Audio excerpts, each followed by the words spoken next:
Gucci gang, Gucci gang, Gucci gang, Gucci gang, Gucci gang. Spread their. Bisa.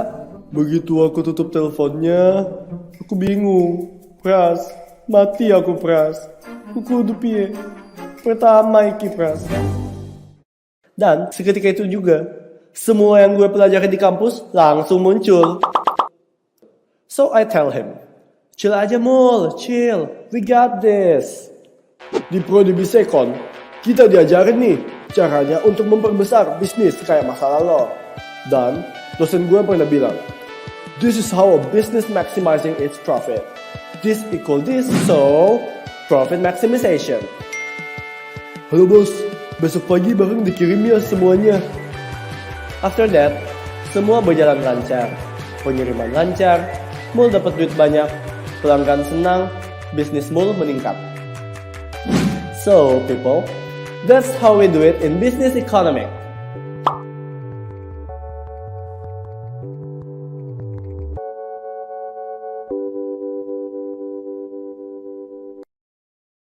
Hello guys, you might have heard about BEST. BEST Association is a student association under Business Economics in Universitas Prasetya Mulia. It was first established in 2017, intending to support the development of students' soft skills, especially in analyzing economic conditions, which can impact businesses. Several programs have been conducted over the past 5 years, such as CUBE, or Competition for University in Business and Economics, Business Economics Conference, or BEC in short, Busekon Orientation Day, Buddy Program, Bestship, Bonding Program, Business Economics Internal Competition, Comparative Study, Best Talks, Nugget Economics, as well as Best Newsletter. Don't miss our updates and activities by following our social media channels. Follow the excitement and be part of BEST Association. See you! Many people ask, what is the difference between business and business economics? Here's an analogy. Mul is a business graduate. He has many crazy business ideas that need to be validated. That's why he needs Pras, a business economics graduate who is very experienced in this matter. Pras validated the idea by doing some deep customer research. After it has been validated, they start their business together. The business was going well, and Mul wants to grow the business. Luckily, he has Pras, who had learned about the growth strategies in business economics. Once again, with big data analysis, Pras offers some optional growth strategies to decide. Now they can make decisions with valid data to get the optimum result. As we can see, business and business economics are meant to collaborate to create harmony in a business. Being a business economics graduate will make you a superhero, like Pras for Mul. Start learning that superpower at Prasetya Mulia Business Economics.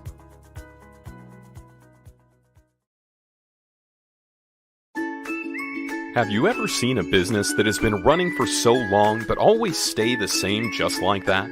Or a fast-growing business going bankrupt on the next day? That's a huge problem. Many people can only start a business but don't know how to develop and sustain a business. There are a lot of success stories like Bakmi Getem, Joger, or Johnny Andrian. Starting a business is great, but being able to scale it up and contribute to society, that's another different story. So let's find out the secret of sustainable growth strategy in Prasetya Mulia Business Economics.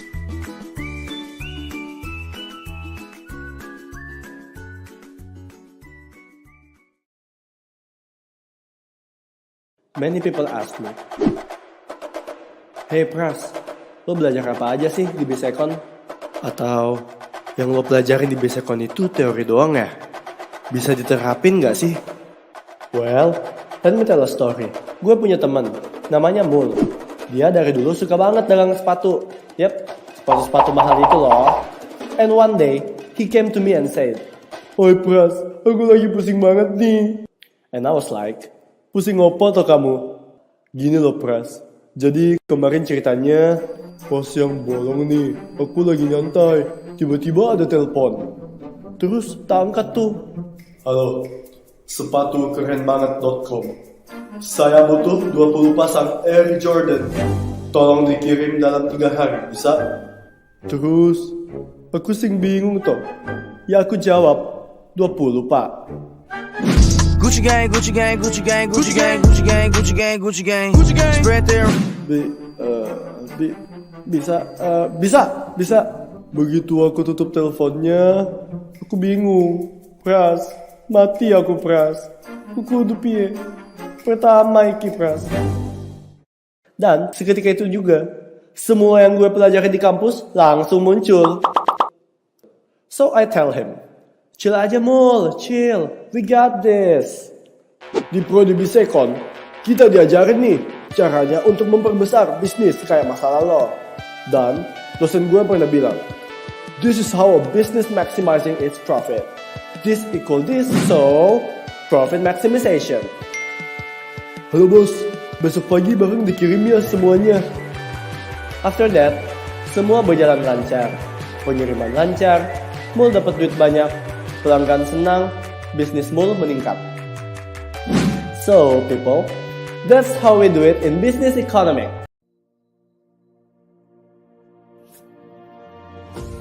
Selamat datang di Universitas Prasetya. We will start in 1 minute.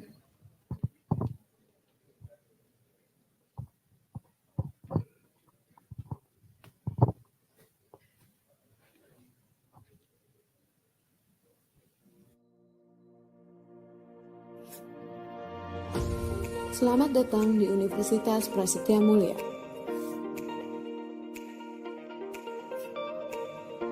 Berikut adalah safety induction atau prosedur keselamatan di dalam lingkungan kampus Universitas Prasetya Mulia. Universitas Prasetya Mulia dilengkapi oleh alat proteksi kebakaran, antara lain fire alarm, smoke detector, sprinkler, fire hydrant, and assembly point.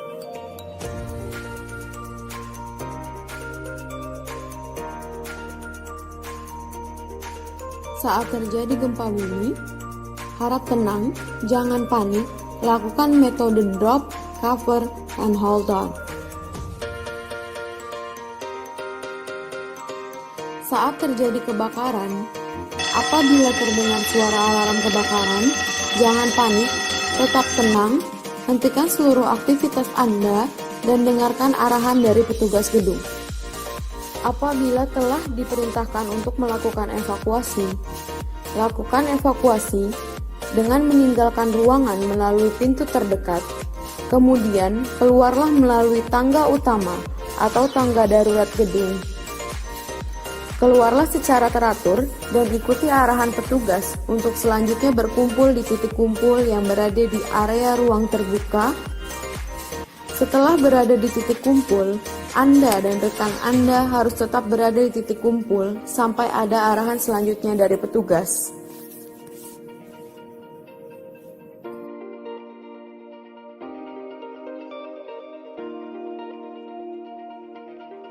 Demikian prosedur keselamatan ini kami sampaikan. Selamat melanjutkan aktivitas Anda kembali.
have the a comeback yes, yes, and for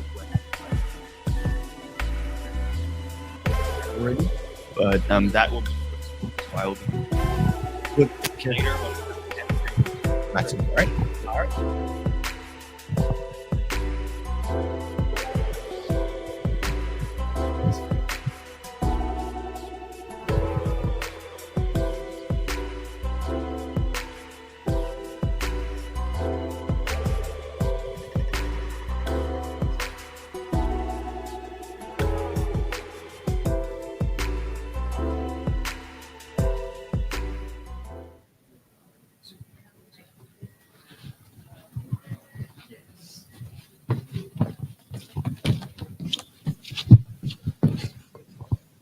All right. Good morning, ladies and gentlemen, distinguished guests, esteemed participants, and delegates. A warm and cordial welcome to the Business Economics Conference 2023. Now, before we start this conference, I think it'll be great if we were to introduce ourselves first. So, my name is Dafa, And my name is Febri. and we will guide you through this conference today as your MCs. Before we embark on this enlightening journey, I would like to extend our deepest gratitude to all the attendees, fellow students, deans, and faculty members who have taken the time to join us from far and wide. May our presence here not only reflects your passion for knowledge, but also demonstrates your commitment to advancing the realm of business and economics. Yes, absolutely. And we would also like to express our heartfelt appreciation to the organizing committee and volunteers whose untiring efforts have made this entire conference possible. Their dedication and hard work have truly brought this event to its success, and we owe them a big debt of gratitude. Hence, thank you for making all of this happen. As we delve into the proceedings of this conference, let us embrace the diversity of perspectives, ideas, and experiences that this gathering has brought together. May this be a platform where knowledge is shared, new connections are formed, and lasting collaborations are born. Yes, that's right. But before we dive into that, as a form of respect and appreciation to our beloved nation, let us start this event with our national anthem, Indonesia Raya. Absolutely. That's a great way to start such a monumental event for us all. So, ladies and gentlemen, we cordially invite you all to please stand up for our national anthem.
I'll be seated. What's next, Dafa?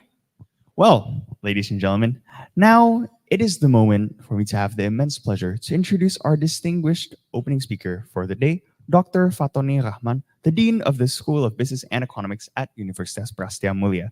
Now, a bit of a background regarding Dr. Rahman's slew of accolades. He's an esteemed academician with many years of experience and great expertise in the business and economics world, particularly in the field of marketing. And hence, without further ado, Please join me in extending a warm welcome to Dr. Fatoni Rahman.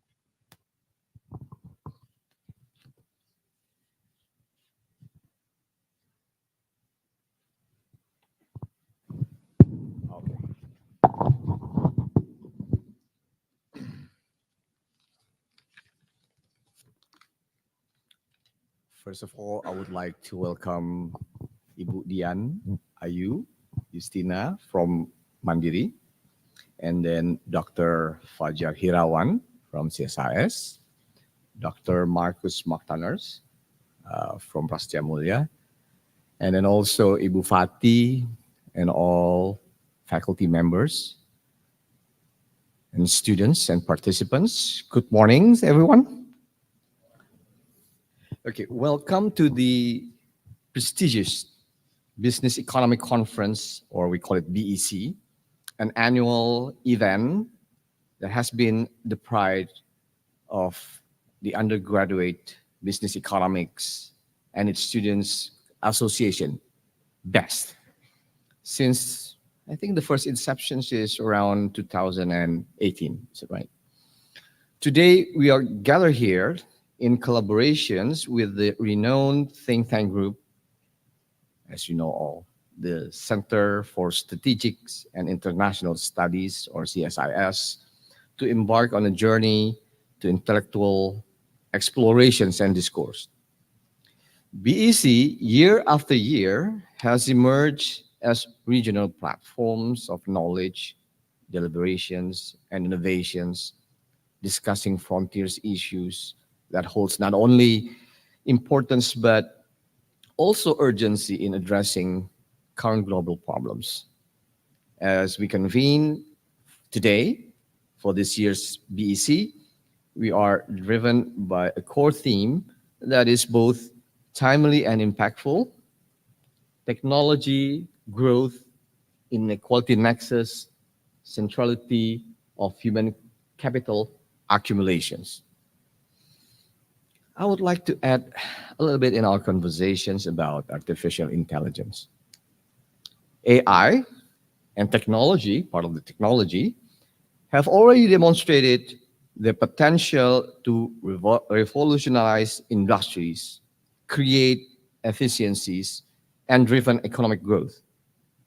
The implementations of AI in various sectors, such as healthcare, finance, manufacturing, and transportations, has led to increased productivity and innovation. This technological process can boost economic output and create new opportunities for businesses and individuals. However, while AI and technology can be powerful drivers for economic growth, they can also exacerbate existing inequalities. The unequal distributions of access to technology and digital skills can create a digital divide that leaves certain segments of the populations, particularly those in less developed regions or with limited access to educations, at disadvantage. This disparity can widen the gap between technological skilled and the technological underserved, leading to income inequality and social stratification.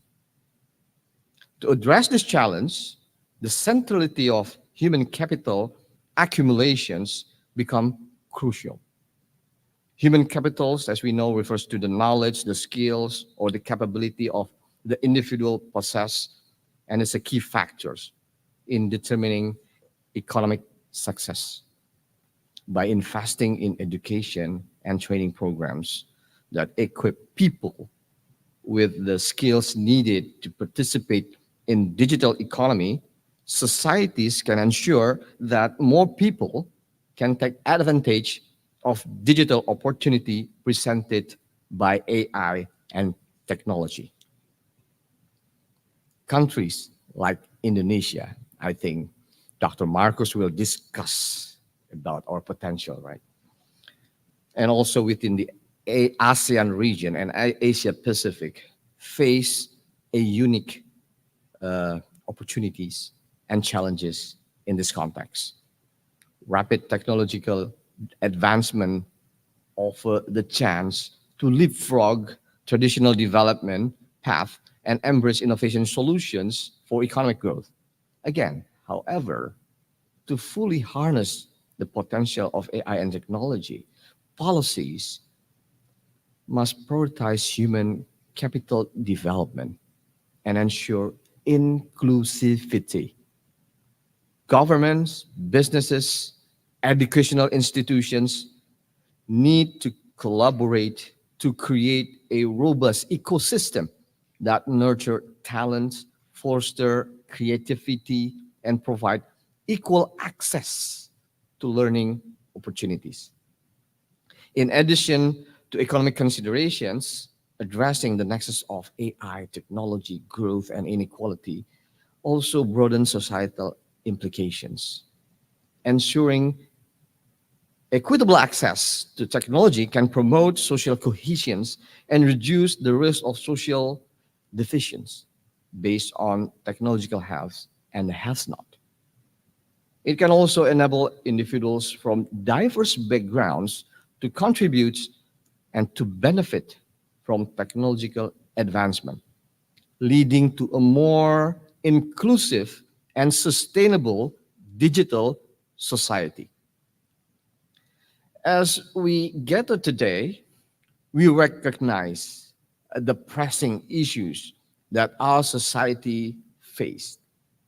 In Indonesia, unequal access to technology among regions amplify the technological divide within society, creating a chasm that must be bridged for truly inclusive economic futures. The ramifications of this phenomenon extend beyond our borders, transcending continents and affecting the global economy. This conference, I hope, is a melting pot where minds from diverse backgrounds converge to fostering discussions and the technology growth and inequality nexus.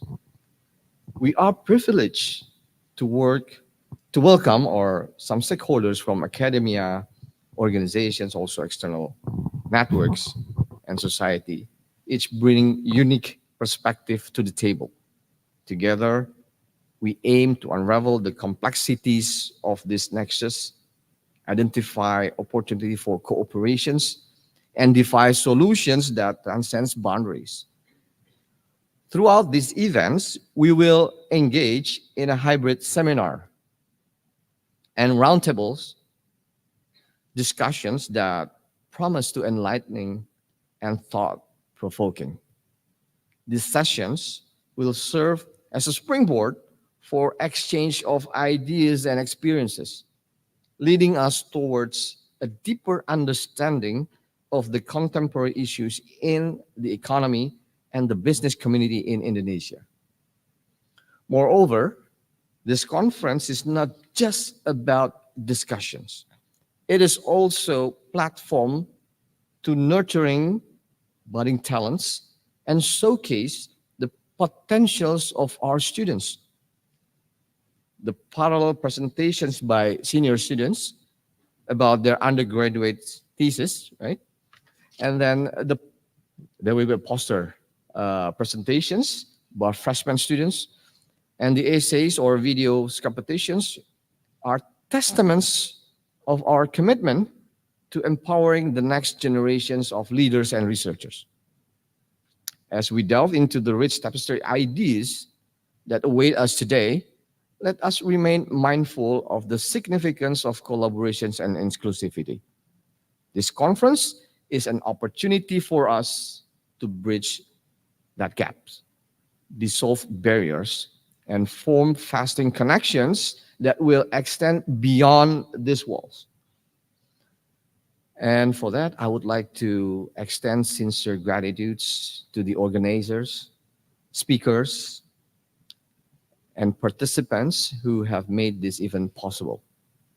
Your dedications and enthusiasm and the driving force behind the success of this today BEC. Ladies and gentlemen, it is with great enthusiasm that we kickstart this year's Business Economy Conference.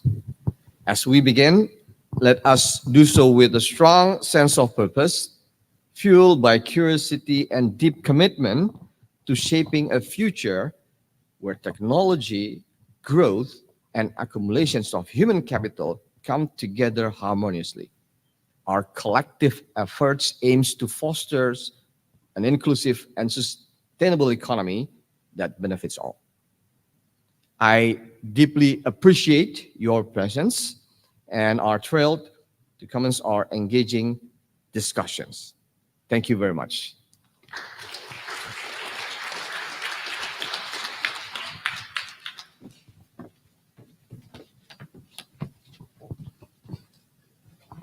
Thank you, Dr. Fatoni Rahman, for that wonderful welcoming speech. Now, following this enlightening speech by Dr. Rahman, we're honored to welcome Mrs. Fati Ramadanti, the Program Manager of S1 Business Economics. Today, she stands before us to give a welcoming speech. And ladies and gentlemen, please give a round of applause to Mrs. Fati Ramadanti.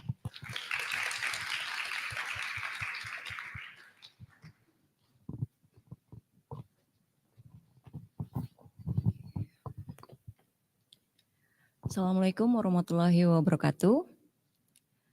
Dear Excellencies, Pak Fatoni Rahman, the Dean of School of Business Economics, Universitas Prasetya Mulia, Pak Fajar Hirawan, the Head of Economics Department of CSIS, Center of Strategic and International Studies, Bu Diana Yustina, the Head of Macroeconomics and Financial Market Research from Bank Mandiri, and Dr. Marcus Martaner, the visiting professor from Kennesaw University, USA. Distinguished speakers, ladies, gentlemen, and fellow enthusiasts of economics.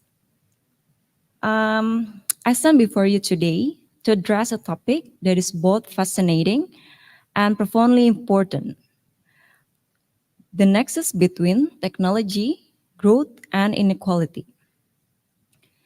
In our increasingly interconnected world, technological advancement have the potential to shape our economies, our societies, and the lives of individuals.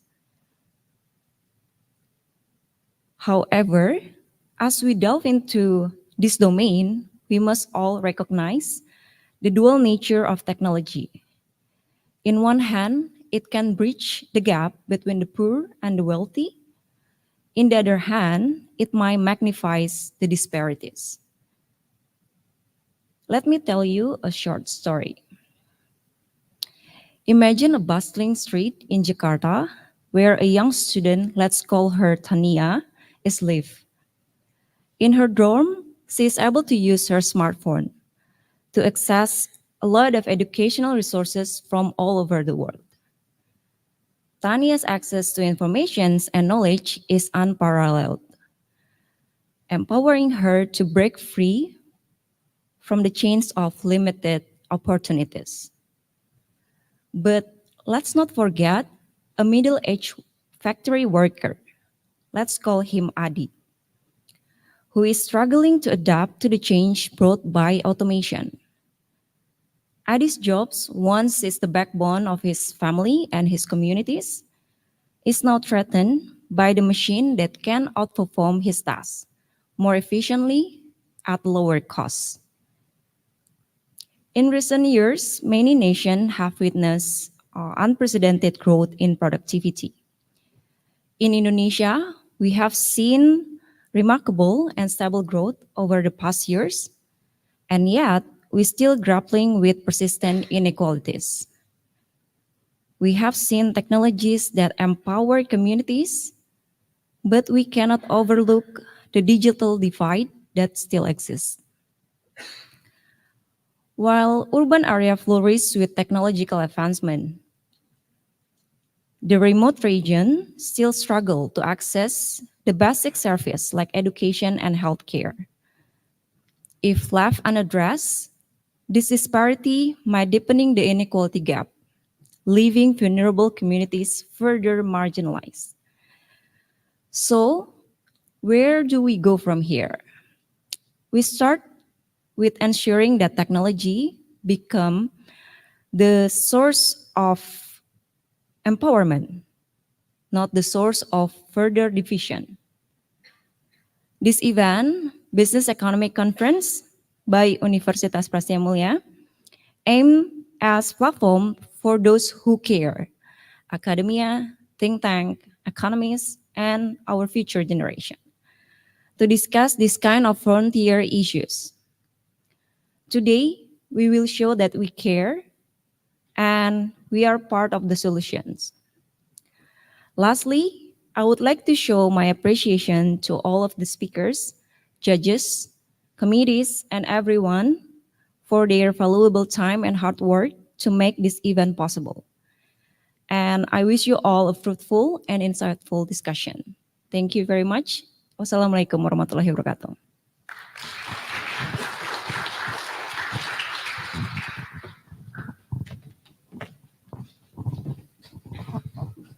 Thank you very much, Ms. Fatih Ramananti, for that wonderful and insightful speech. And now we will slowly proceed to the next event of our day. And so before we proceed to this main event, we first have the distinct honor of introducing our highly esteemed moderator for this panel discussion.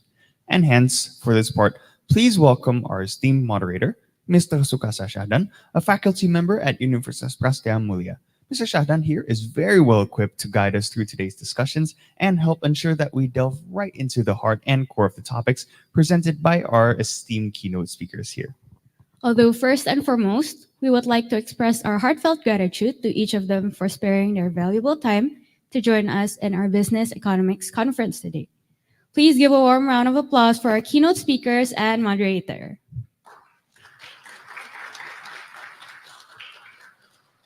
We will now pass on the stage to Mr. Sukasa.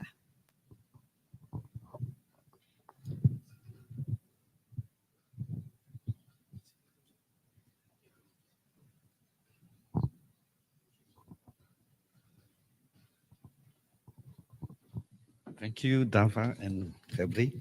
Good morning, everyone, and welcome to Business Economics Conference, BEC. My name is Kasa, and I'm honored to serve as your moderator for today's event. We gathered here at the prestigious Hari Yusuf Auditorium at Universitas Prasetya Mulia, and I'd like to extend a warm welcome to all of our distinguished guests, including university functionaries from CSIS, and faculty members, students, former students, and members of the public. And yes, as Pak Dekan mentioned, this conference is being held in a hybrid fashion, both online and offline. So on behalf of the organizer, I shouldn't forget to extend our warmest welcome to everyone present online. And today we have two keynote speakers who will share their insights on the technology and growth and development, our very theme for this year's conference. Let me brief you to the rundown for today. We will have two keynote speakers, and each one will speak for about 25 minutes. And after both speakers finish with their presentations, we'll have a short but productive question and answer session for 20 minutes after both keynote speakers complete the keynotes. Our first speaker today is Ms. Dian Ayu Justina. Ibu Dian, or Mbak Dian, is the head of macroeconomic and financial market at PT Bank Mandiri. She has served there in the Bank Mandiri since August 2020, right? Yeah. And prior to her current positions, Mbak Dian worked as an economist and bond analyst at Bank Danamon, and also as an economist at Bank Indonesia Central Bank. Ms. Dian's expertise extends from macroeconomics to currency and bond analysis, policy formulation, and many more. She holds a postgraduate degree in economics and finance from the University of Queensland, Australia, An expert in her field, she has been widely quoted in online and printed media and has published numerous papers. And today, with us, she will discuss the topic, the effect of technology on economic growth. Our second speaker, I will introduce a little bit later to focus our attention to our first keynote speaker. But for brief, he is Professor Dr. Marcus Martener, our own faculty. Right.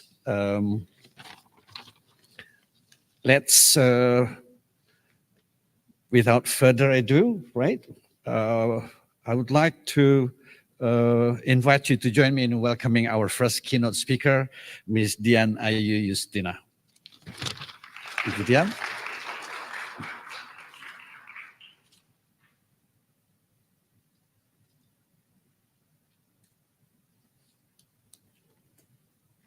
Okay, thank you for the warm welcome, Pak Kasa. And thank you for Pak Fatoni and Bu Fati for inviting me here. And also, thank you also for Professor Marcus. We have a little bit chat earlier this morning. And good morning, everyone. Good to see young and fresh faces here. Hopefully enthusiastic about the presentation that I'm about to give. Yeah, allow me to introduce myself first. Yeah, I'm sure Pak Kasa already also give a little bit introduction. My name is Dian Ayu Justina. Currently, I work as an economist in Bank Mandiri. So I will not go deeper into the theoretical background of technology and economic growth. Yeah, I will leave that to Professor Marcus, the expert. Yeah, I'm just going to give some perspective from the banking sector and financial sector. How do we deal with this technology that is actually right now is already taking places? Yeah, it's already developing in the financial sector. Okay, so if we can have the slides on the screen.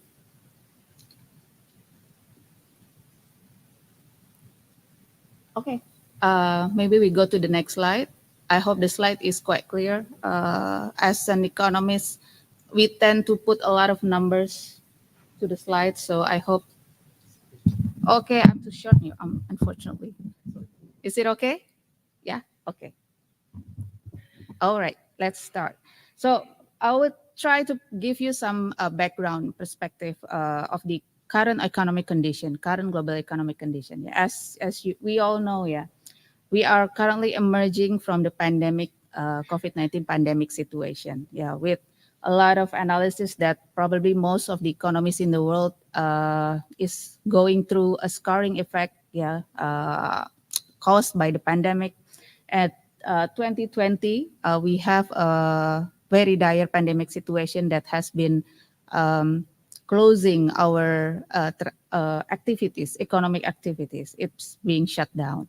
But 2021, we are has been emerging from the situation. For Indonesia, it has recovered. The economic growth has been moderately recovered. I believe we are experiencing a recession, yeah, in 2020. But 2021, we have recovered and printed 3% economic growth, so moderately recovering. 2022, the economic growth continued to accelerate. Yeah, we pointed a very convincing economic growth at 5.3%. But as you all know, in that year, we are seeing that there is something going on geopolitically. Yeah, there is a war between Russia and Ukraine. And all of this event has led to a very dire consequences to the global economy, which is the inflation and also being responded by high interest rate. Yeah, because in theory, inflation rising high, it should be tamed down by raising the interest rate, yeah, in monetary perspective. So a lot of countries all over the world has been raising the interest rate, including Indonesia, because we do see some rising in inflation by the end of 2022 because the government raise or adjust the fuel price, if you all remember that time. So those are some of the things that has happened. Yeah, in 2023, we are also being shocked by some of the news about the U.S. banking condition. Yeah, some of the banks in the U.S. collapsed, which similarly reflect situation in 2008. Probably all of these students hasn't been born yet, yeah. But in 2008, we also experiencing what we call as global financial crisis.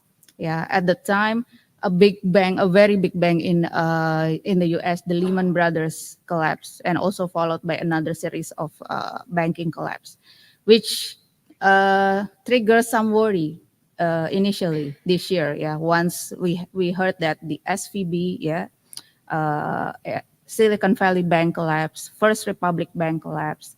But so far, I think what makes the difference between 2008 and right now, I think right now the government response, yeah, the authority response, the U.S. government, the central bank, Federal Reserve, has been very prompt and has been very, they initiate some of the policy that has limited the impact of this banking collapse to the financial market. Yeah, they immediately ask the larger banks to acquire these small problematic banks in the U.S. So far, we see that these many events, yeah, happening in the global economy so far has a very limited impact to the Indonesia economy. Yeah, if you all know, our growth rate has been back to the 5.3% economic growth rate.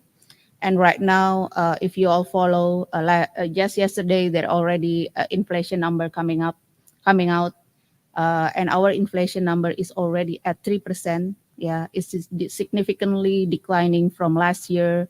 End of last year was at 5%. Yeah, so Indonesia, I talked to Professor Marcus earlier, all the numbers is very positive. Yeah, economic growth is good, inflation is low, it's declining, it's already been back to the Bank Indonesia target range. So probably this year, the interest rate has peaking, yeah, for Indonesia. Bank Indonesia probably will not raise another basis point, for example, for the interest rate, yeah. Because what we are seeing is Indonesia is still supported by a very high consumption, yeah, strong consumption. And then we are also benefited last year when the Russia and Ukraine war creating pressure on the commodity price. We are benefited from the export side. Our trade balance in 2022 has reached the highest in history, about $54 billion, when in the usual pattern, yeah, before the pandemic, probably we only printed about 20 or 30 billion dollar trade balance. Yeah, so we are benefited by the crisis in Russia and Ukraine, yeah, because of the commodity prices. So this is reflected in the Indonesian economic figures, economic numbers. Yeah, so far, what we are seeing for Indonesia, the outlook is actually still quite positive. Yeah. So what is going to happen next? Next slide. Okay. So actually what we are seeing in Indonesia, interest rate is peaking, inflation rate is declining. We do also see for the rest of the world. However, for the advanced country, for example, the rate of decline is not as fast. Yeah, it's not as fast as what we have in Indonesia, but they do declining. Yeah, the main problem right now is I think the steep increase in inflation in the U.S. and Europe, right? But so far we have seen a notable decline. Yeah, for the U.S. example, for the inflation has been declining. And the Europe also slightly lagging behind. Yeah, but the path is all the same. Yeah, the inflation is declining because this is a response to this is a consequence that the interest rate as a response of the inflation. Yeah, so we are facing actually a short cycle of crisis. Yeah, many analysts, many institutions, World Bank, IMF predicted that the current slowdown economic crisis is going to be short. It's going to be limited just this year. And 2024, the expectation is recovering. Yeah, provided that the assumption, the inflation is continue to come down, then the interest rate is expected to peak this year, and tomorrow and next year there is probably a rate cut. So this is actually a very positive outlook for the global economy as well as for the Indonesia. But what next? What comes next? We are still seeing a heavily scarring effect resulting from the pandemic. Yeah, for Indonesia, this year we are probably expecting a 5% growth. Yeah, last year the growth rate was at 5.3. Right now, our expectation from Bank Mandiri is at 5%. So there is a slowdown. There is a notable slowdown this year. So what do we have to do so the economic growth can actually accelerate? Yeah, the government is actually wanting to expand the economy up to 6 to 7%. But is it possible? Or is it going to be creating inflationary pressure, for example? Is it our fundamental economic growth rate is only at 5%? Because if you track the economic growth for Indonesia in the past few years before the pandemic, it's always been around 5%. It has never reached 6% as it has when during the commodity boom, during 2010. It reflects that Indonesian economy is heavily dependent on commodity. Yeah, this is also what's been, to some extent, what has been supporting our economy, because commodity price last year has been rising very high. Yeah, the trade balance is widening very high, so it supported the economy. But what happened when commodity price is declining? This year is already declining. Yeah, this year is already declining because last year was overshoot. So we need to find another source for the economy to grow. Yeah, and then there is the part of this technology that takes part. How is the technology can actually accelerate the economy beyond that potential, beyond the fundamental economic growth? Next slide. Okay, so I would just give you a little bit of background about the technology development, across all over the world. Yeah, this is like the history for the technology. I think we all agree we have come a long way. Yeah, comparing this year to 100 or 200 years ago, I think we all see a very different story. Yeah, just to be simple, comparing after the pandemic, post-pandemic, and before the pandemic is already a different story. Yeah, because the pandemic has forced us to actually do things differently. Yeah, right now we are seeing a very significant development in the technology, especially in the financial system and everyday technology, of course. I think people right now are, as Ms. Fati also earlier mentioned, that we can do everything right now with our smartphone. Yeah, we can travel everywhere. We can pay our transaction seamlessly. Yeah, so this is what we are seeing that may potentially actually triggers another growth rate coming, another source of growth, for the Indonesia economy. Next slide. So if I try to take a look back, from the previous years, I think I quoted, this is from the article from the IMF, I believe, So what we call is general purpose technology, So a breakthrough, the technology that has the power to continually transform itself, branching out and boosting productivity, across all sectors. Some of this technology has been invented. For example, the printing press, in the 1450, very old. The steam engine in the 1769, which is eventually triggering the railroad transportation. It's triggering the economic activity across sectors. That kind of invention that is going to be really positive, for the economic growth. Electricity generator around 1831. And of course, the recent invention was smartphones And right now we are dealing with the artificial intelligence. Yeah, I think probably some of the lecturer already have a headache with this chat GPT going on. Yeah. So this is one of the, a lot of invention that our world is continuously evolving. And this kind of invention is going to be impacting across sectors. Yeah, I think we all know that everything that we can do right now is through the smartphones. I think people right now are more worried if they leave their smartphone behind, compare that if they don't have money or they leave their wallet behind. Yeah, I think they're really going to be worried if they leave their smartphone behind. Next slide. So, talking about this digital economy development, smartphones, yeah, artificial intelligence. I think right now this is the data that I picked up from the Economy C from the Google survey. Yeah, right now from the perspective of the emerging market, yeah, we saw that Singapore and Indonesia right now are leading, yeah, of investment destination in digital technology. Yeah. So in 2022, for example, about 25% of the investment to the emerging market, yeah, mostly going to Indonesia.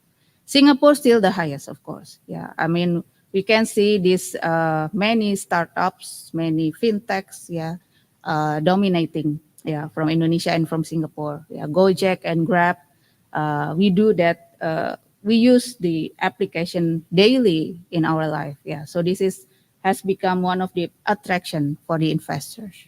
Next slide. And for the sector, I think we do so that right now the digital financial services, yeah, currently overtakes the e-commerce as top investment sector. Yeah, so I'm trying to point it out. Probably right now, from the financial perspective, from the financial sector, banks cannot be left out with this trend. Yeah, as you all know that banking system in Indonesia, we have a very large banks, a large number of banks, around 100 number of banks. Yeah, it's highly inefficient. It's creating a high interest rate because they have to compete with each other to acquire funds.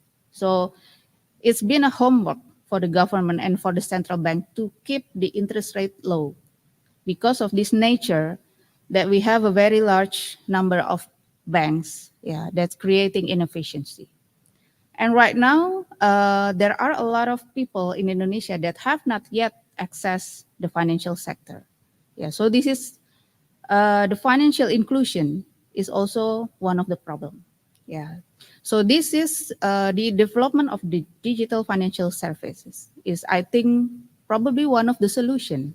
Yeah, for the financial sector, for the banking sector, to have a more wider financial inclusion, to reach out to people, yeah, to societies that have not yet the access for the banking sector.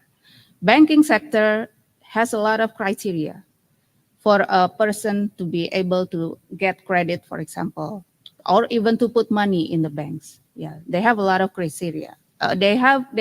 Banks in Indonesia are the most regulated institution. Yeah, we have a lot of regulation that we have to comply from the OJK, from the Bank Indonesia. Daily, we have to report a number. We have to give a number of report on a daily basis to Bank Indonesia and OJK. So there are impediments. Yeah, there are barriers for this society, for the low income, for example, the micro and small medium enterprise, for example, micro business, for example, to have an access to the financial sector. So if we have a more digitalized financial sectors, they are more flexible. Yeah, as we all know that right now, digital banks has been developing. Yeah, there are a lot of number of digital banks currently. Yeah, and for Indonesia, I think one of the most front runner, yeah, for digital banks to be developing, because it has perspective. These digital banks are aiming for this unbanked population, for example. They are also aiming for this middle consumer, young population that probably would like some flexibility, easiness, to do transaction in banks that cannot be provided by conventional banks. So this is what we are seeing. Okay, next slide. So back to Indonesia.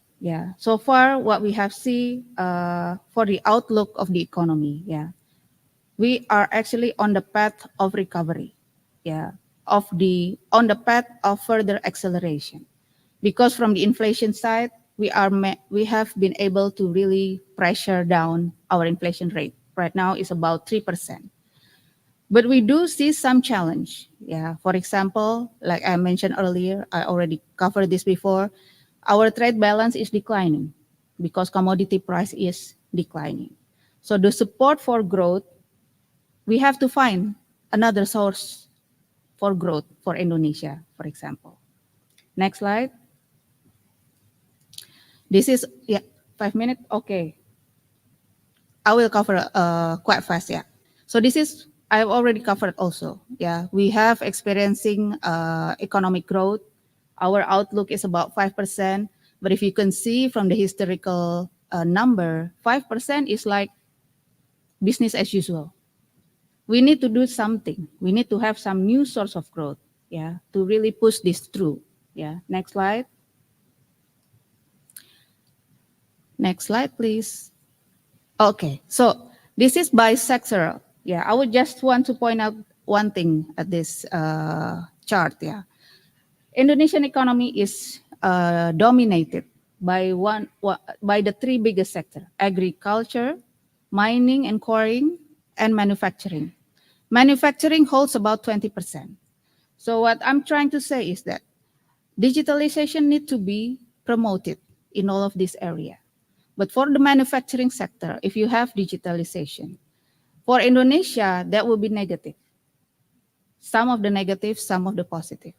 The negative is we still have a very large population that need works. So if digitalization creates unemployment, for example, people replaced by machine, for example, that will be negative for Indonesia. So the government need to have this balance. They need to support the technology that would encourage more support for the economy. As adjusted by the Indonesian economic character. Next slide. Having said that, there is already a kind of development in technology in the manufacturing sector, in the commodity sector. As we all know, the government right now is pushing for downstreaming effort, to create a value-added sector. So they don't want the Indonesian people to just export it raw minerals, for example. They want it to be processed, and it needs technology, to have value-added commodity to be exported. As you can see in the charts, 2017 compared to 2020, the number of export is rising very high from the nickel downstreaming. So this is some of the role of the technology.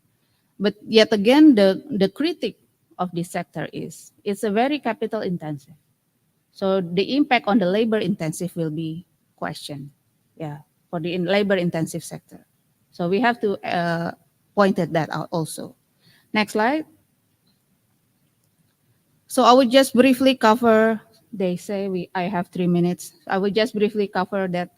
Actually, apart from the manufacturing side, our services sector, financial sector has also been continuously developing the digitalization technology. And as of now, in 2022, digital economy approximately recorded $77 billion. Driven primarily by the e-commerce. Next slide. Can you skip to the slide 14? Okay, next slide. Yes, so this is what we are seeing in the banking sector right now. The number of digital-based transactions right now are dominating the transaction. the internet banking has been rising quite high. Yeah, the use of internet banking, while the ATM and the branches has been declining. So what we are seeing, the recent trend of digitalization in the banking sector, the conventional banks eventually have to compete with these digital banks. What they have to do, what Bank Mandiri have to do, we have to digitalize our process also. So there are a lot of banks that already reducing the number of branch, for example, the number of ATMs. So if you probably once go to the bank and then you get directed to the online banking, you get to redirected to the mobile banking. So we are competing with these digital banks, and it will result in a more efficiency, yeah, for the banking system. I think that is one of the message. Yeah, I think as a conclusion from my presentation, right now I think the government need to find balance, yeah, between the manufacturing sector, the services sector, which are the sectors that are needed to be pushed through, and which are the sectors that the digitalization can actually benefit the whole economy. Yeah, digitalization in the financial sector will increase financial inclusion, will increase the access of the society to get funded. Once the society, the low income, for example, the MSME get more fund, get more access to financial sector, they can grow. And that will become the source of growth for the economy to accelerate beyond the 5% number that we are used to see, yeah, in the previous years. I think that's it for my presentation. We can discuss about it later. Thank you so much.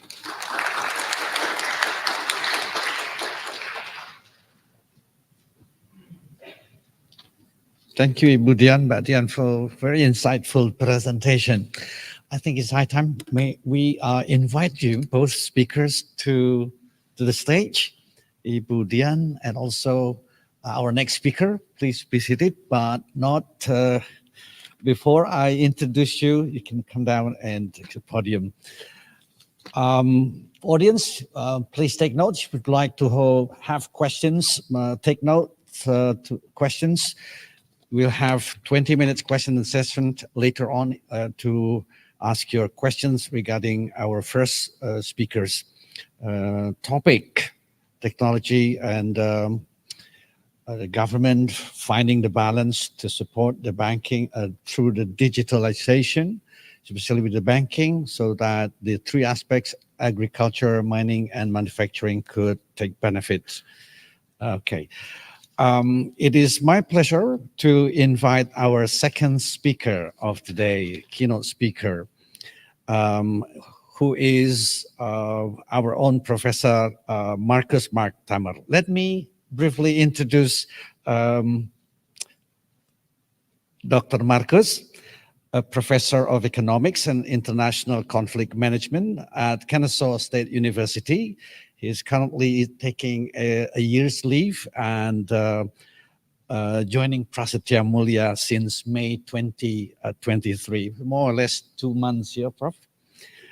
Before joining the faculty of Kennesaw, Dr. Marcus held some teaching and research positions in Lebanon, the USA, and Germany.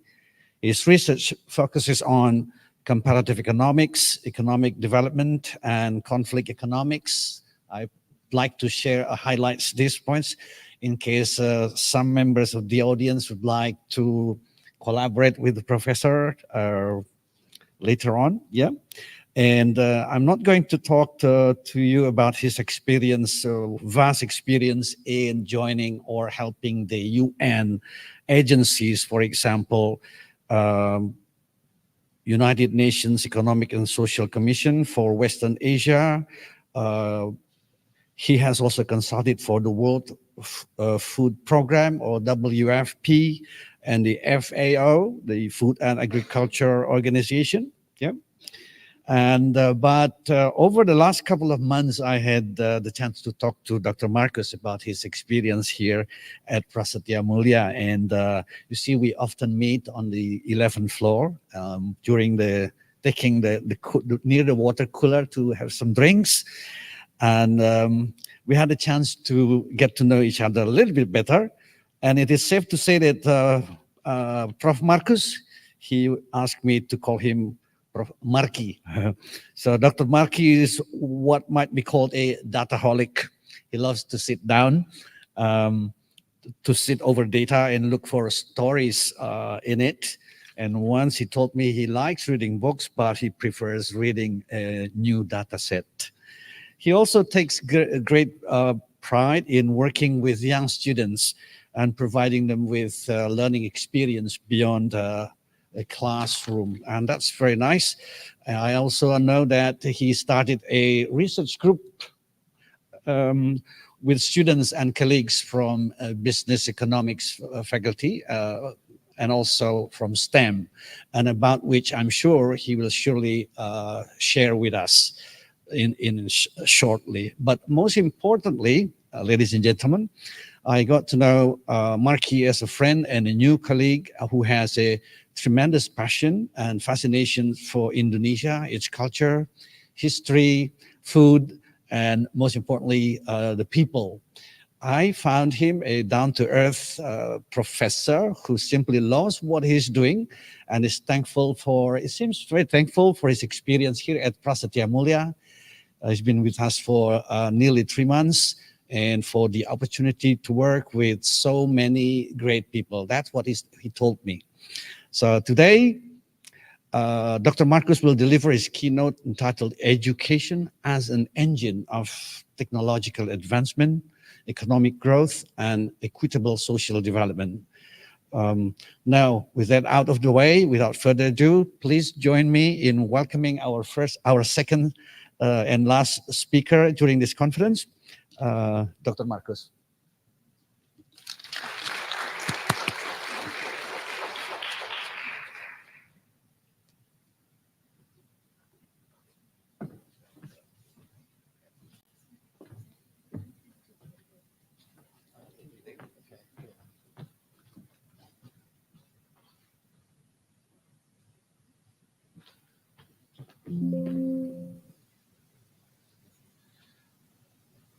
Good morning, everyone.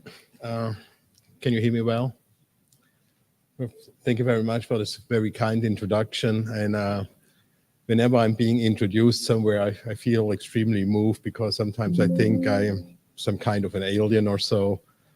But before I start, I really want to thank the students who organized this wonderful conference. And I want to thank my very dear colleagues, my Dean Fatoni, Program Director Budanti, but also I want to mention my colleagues from STEM. And what I will present today is a collaborative work a little bit.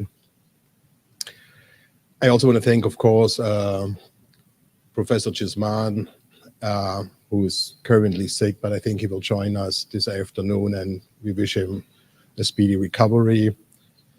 And I'm very sure I forgot some people to mention, but before I start, let me tell you one thing.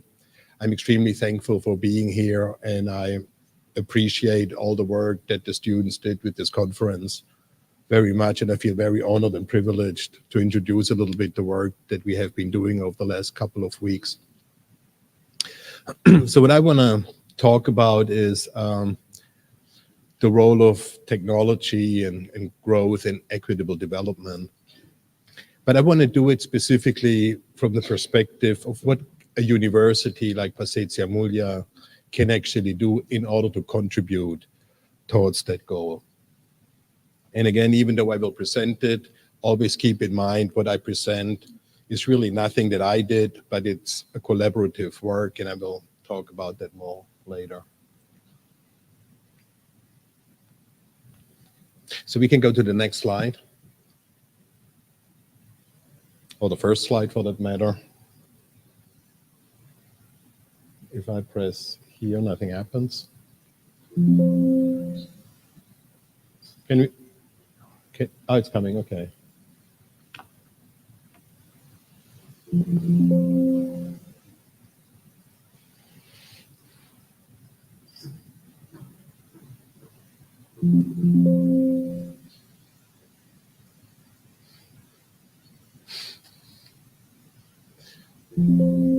But this is a conference on technology, so you can see the challenges are real.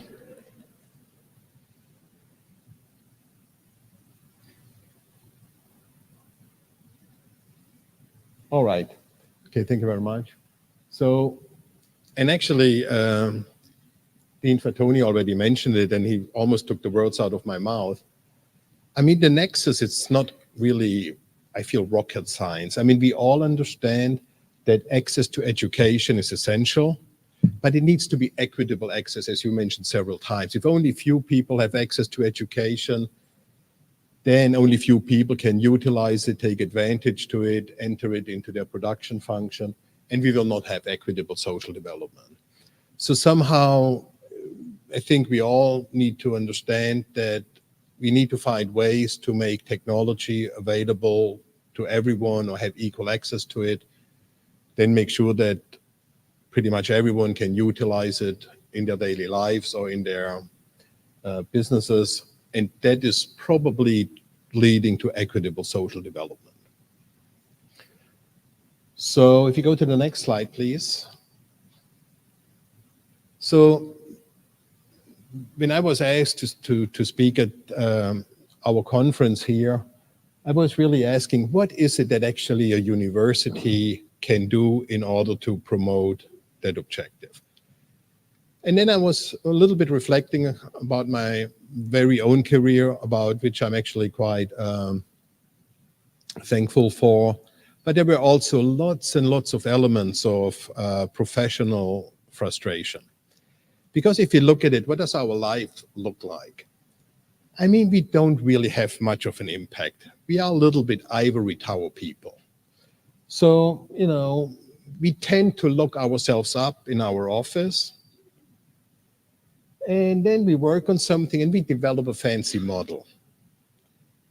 And then we glaze our models with lots of math, and then we sprinkle on top of it a bunch of regression results and other statistics. And then we write it up in a way that probably not many people understand. And then we submit our paper to a journal that, let's be honest, not many people read. And then we wait for some time, typically a year. Then somebody will come back and review our paper. And then they will tell us, you know what, it doesn't really fit the aims of scope, and we get a rejection. And then we wait again, we submit it somewhere else, and we wait again. And eventually we get lucky and we publish our paper somewhere, typically in a journal that no one reads. And then we go back to step one and we lock ourselves up again and start with zero. And of course, being an academic is wonderful in many ways, but it is also frustrating in many ways. And if we go to the next slide, I think, you know, as social scientists or computer scientists or programmers, of course, we need to serve the development of basic knowledge. But I also think we should always keep in mind that we have a responsibility to serve our communities that ultimately support us and somehow give back. And actually, there are some people in history that made a big difference coming from academia.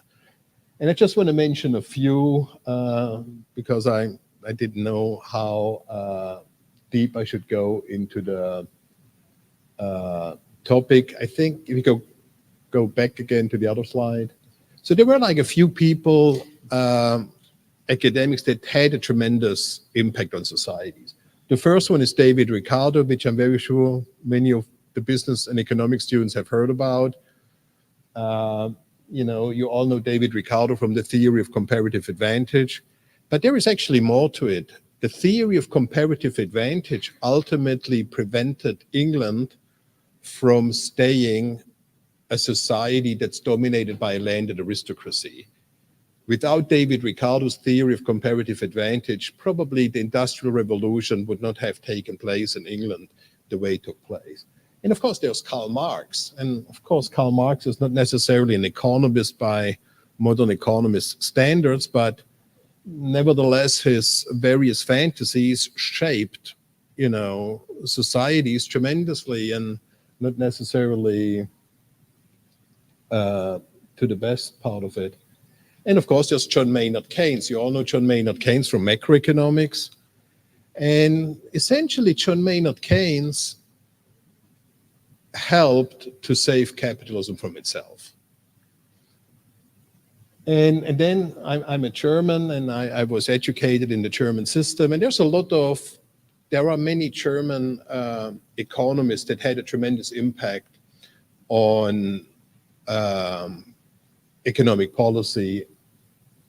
And in fact, the second chancellor of Germany, by the name of Ludwig Erhard, he was actually professor of economics, and already during the interwar period between World War I and World War II, when Germany was about to become a national socialist Nazi terror state, there were like a bunch of economists that already thought about, what needs to be changed after the war. So Ludwig Erhard was one of those.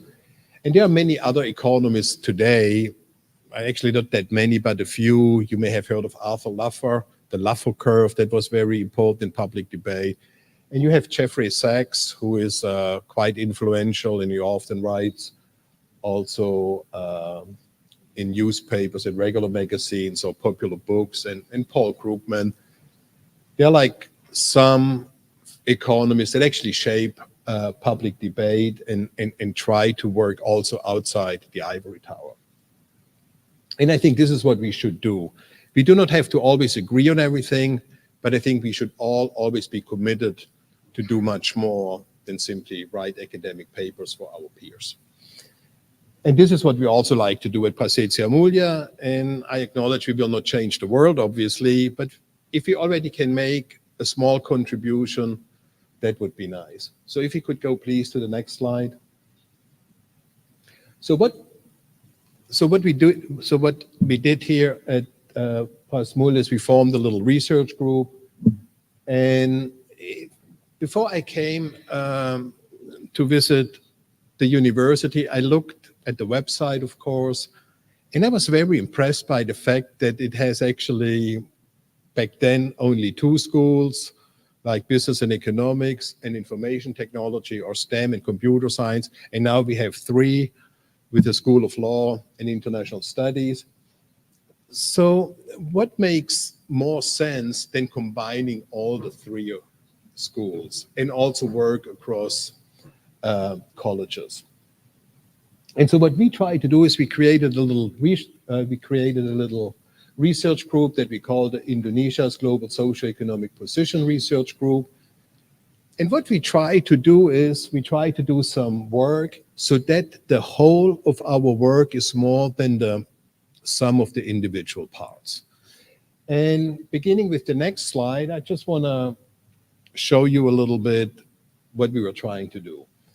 So we have formed a research group which is cross-disciplinary, and my colleagues sit over there at this table. So thank you very much also for coming and attending. And so we call ourselves Indonesia's Global Socioeconomic Position.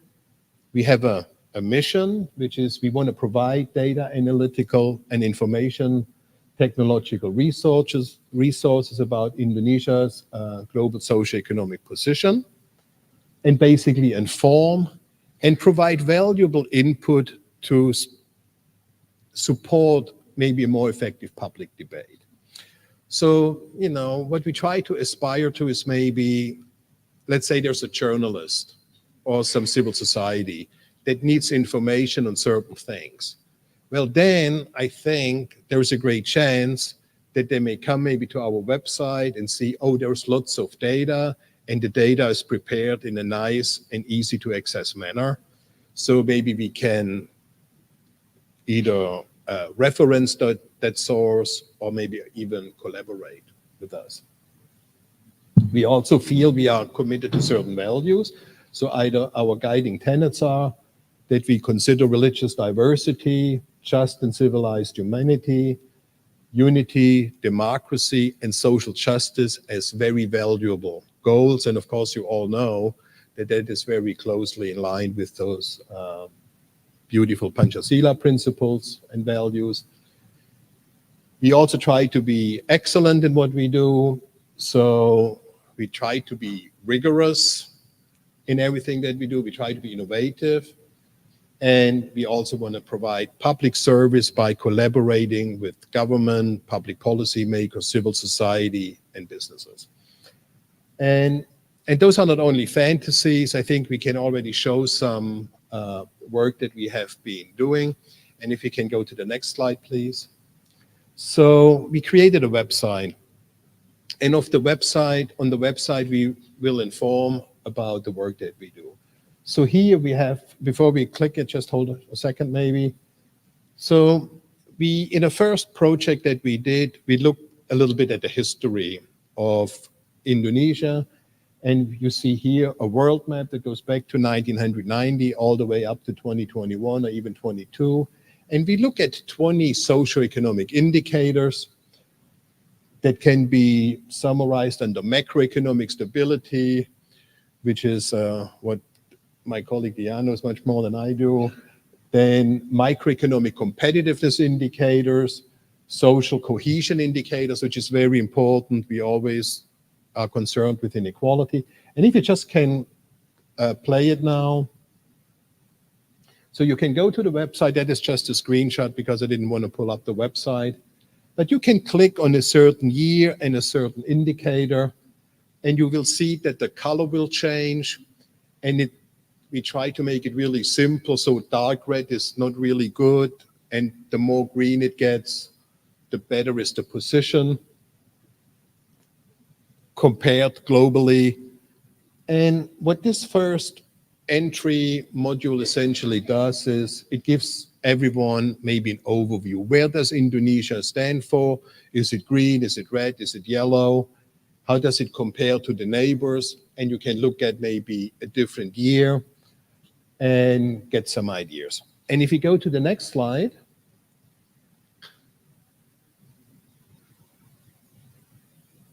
we can also look more closely and compare, for example, to countries. So on this slide, I compare, for example, Indonesia to Thailand, but also the entire East Asia and Pacific region. And you can click again, if you can see that one again. So you can interactively choose again any of our 20 indicators, and you can see how things change. Green would be good, red not so good. You can see differences between Indonesia and, let's say, Thailand, or you can see how is Indonesia comparing relative to the entire region, or if you want to, the entire world. And we try to position it in a way that it is really, or we try to make interactive visualizations that are easy to understand and that do not really require a degree in computer science. You can also look at different forms of visualizations. And again, what we try to do is make data easily accessible. So now if you go to the next slide,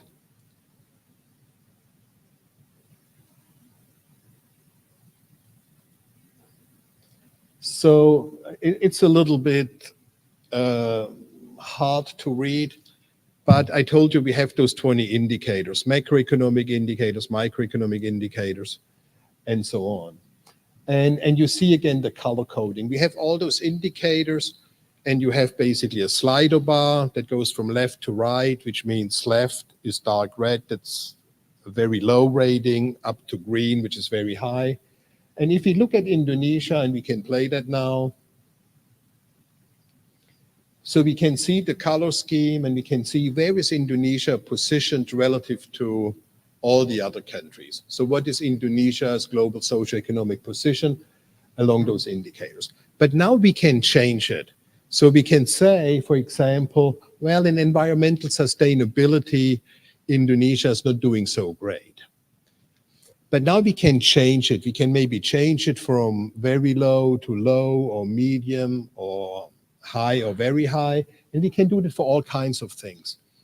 And as you do that, we calculated from the data how much economic benefit, what is the economic dividend of those political changes over the next couple of years? And you can see, well, if let's say the income today is around, I don't know, $20,000 or so, or 15, and you change those parameters, it will go up by that much over the next couple of years, which we think, is ultimately what people want to know. People want to know in which areas do we have policy deficits, how much richer do we get if we change those, but we can also expand it to other fields like how much more equality will result from it and those kind of things. Okay, so if we go to the next slide. We also have another project which is not really on the website yet, which I did with my colleague Andine mostly, and it's about the future. So the previous policy application was more about the past, so now we want to look at the future. And I always tell everyone, the future of Indonesia is tremendous. And that is by pure demography.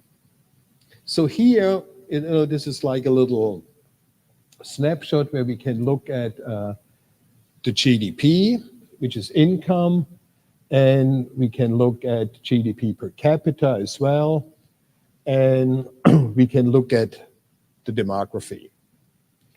And if you can play that one here, for example, so you can choose Indonesia, which I do on the slide. And you see, this is what Indonesia's projection is. So to the left, you see GDP. In the middle, you see GDP per capita. And to the right, you see the demographic. And you can see, well, Indonesia's population is still growing, but eventually it will fall, like what happens in many other countries. Well, but it becomes more interesting if you compare it to another country. So if you go to the next slide. So on this slide, we can already run it. On this slide, I'm comparing China to Indonesia.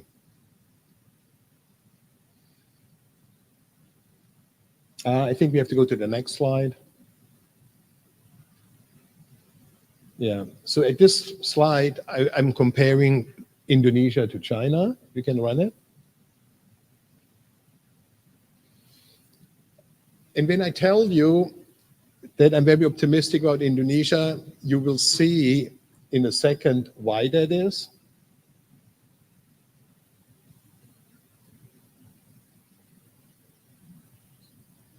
So this is an estimate of GDP. And whenever we do estimates, we have upper limit and lower limits. We have confidence intervals. And what I will do is, I think on the next slide, actually, this is demographics. So we can run that.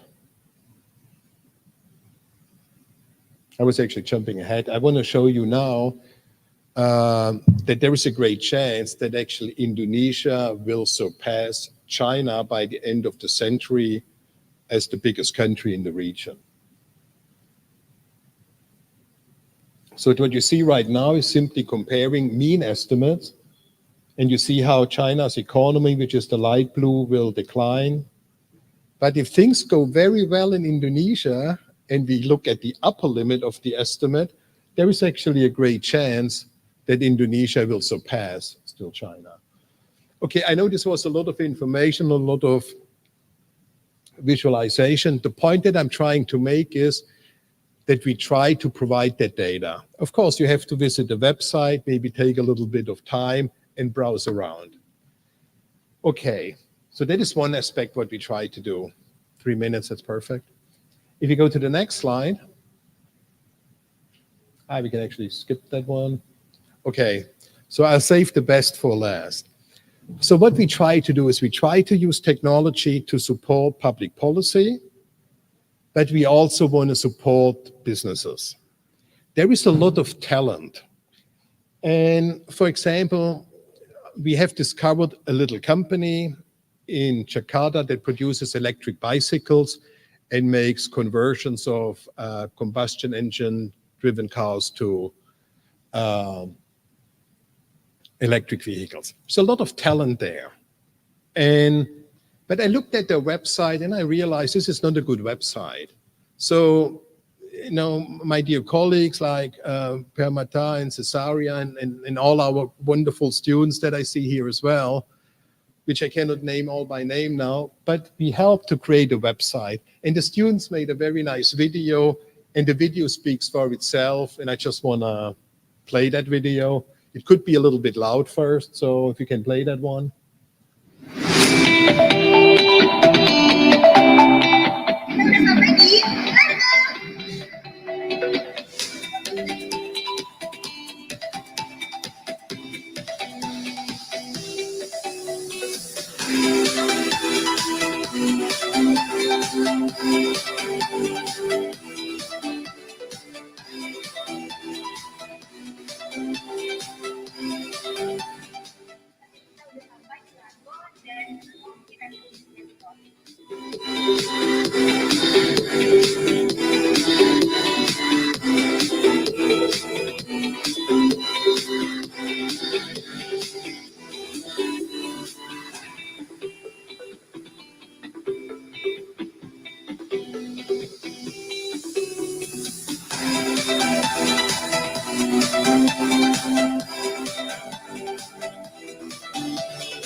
All right, so if you can go to the next slide.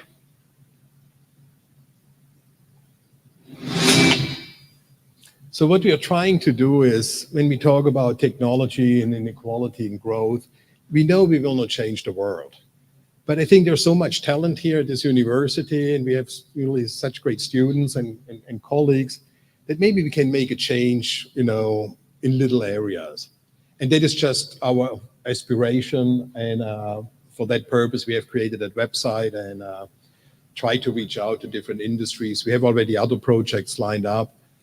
And of course, we like to lock ourselves up in our offices and just do research, but we also like to go out and help communities as much as possible. And then at the end of the day, whenever we do some work, we also want to have some fun, as that video has just shown when we visited Largo.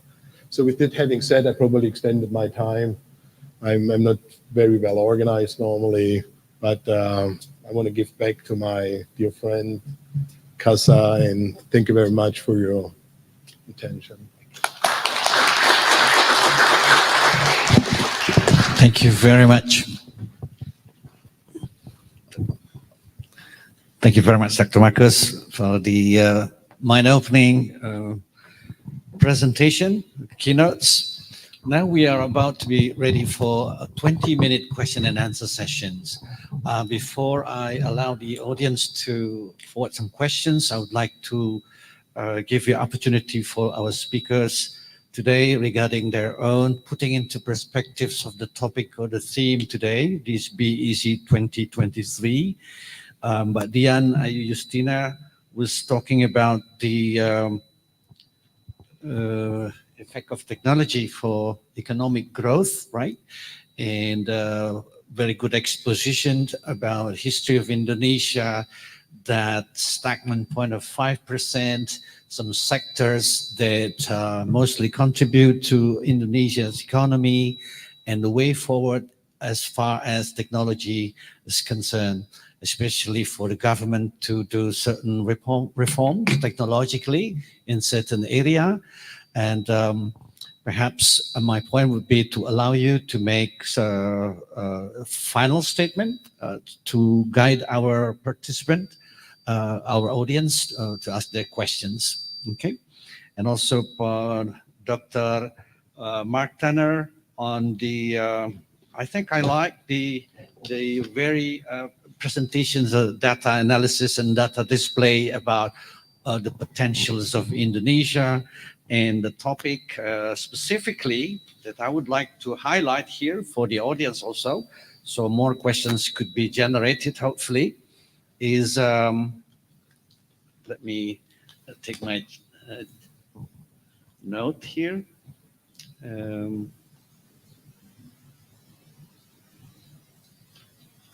Right. Especially about the effect of education in the context of Prasetya Mulia.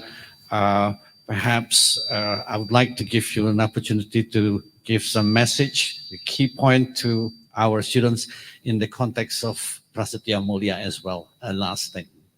With that, please. Okay, thank you, Pak Kasa.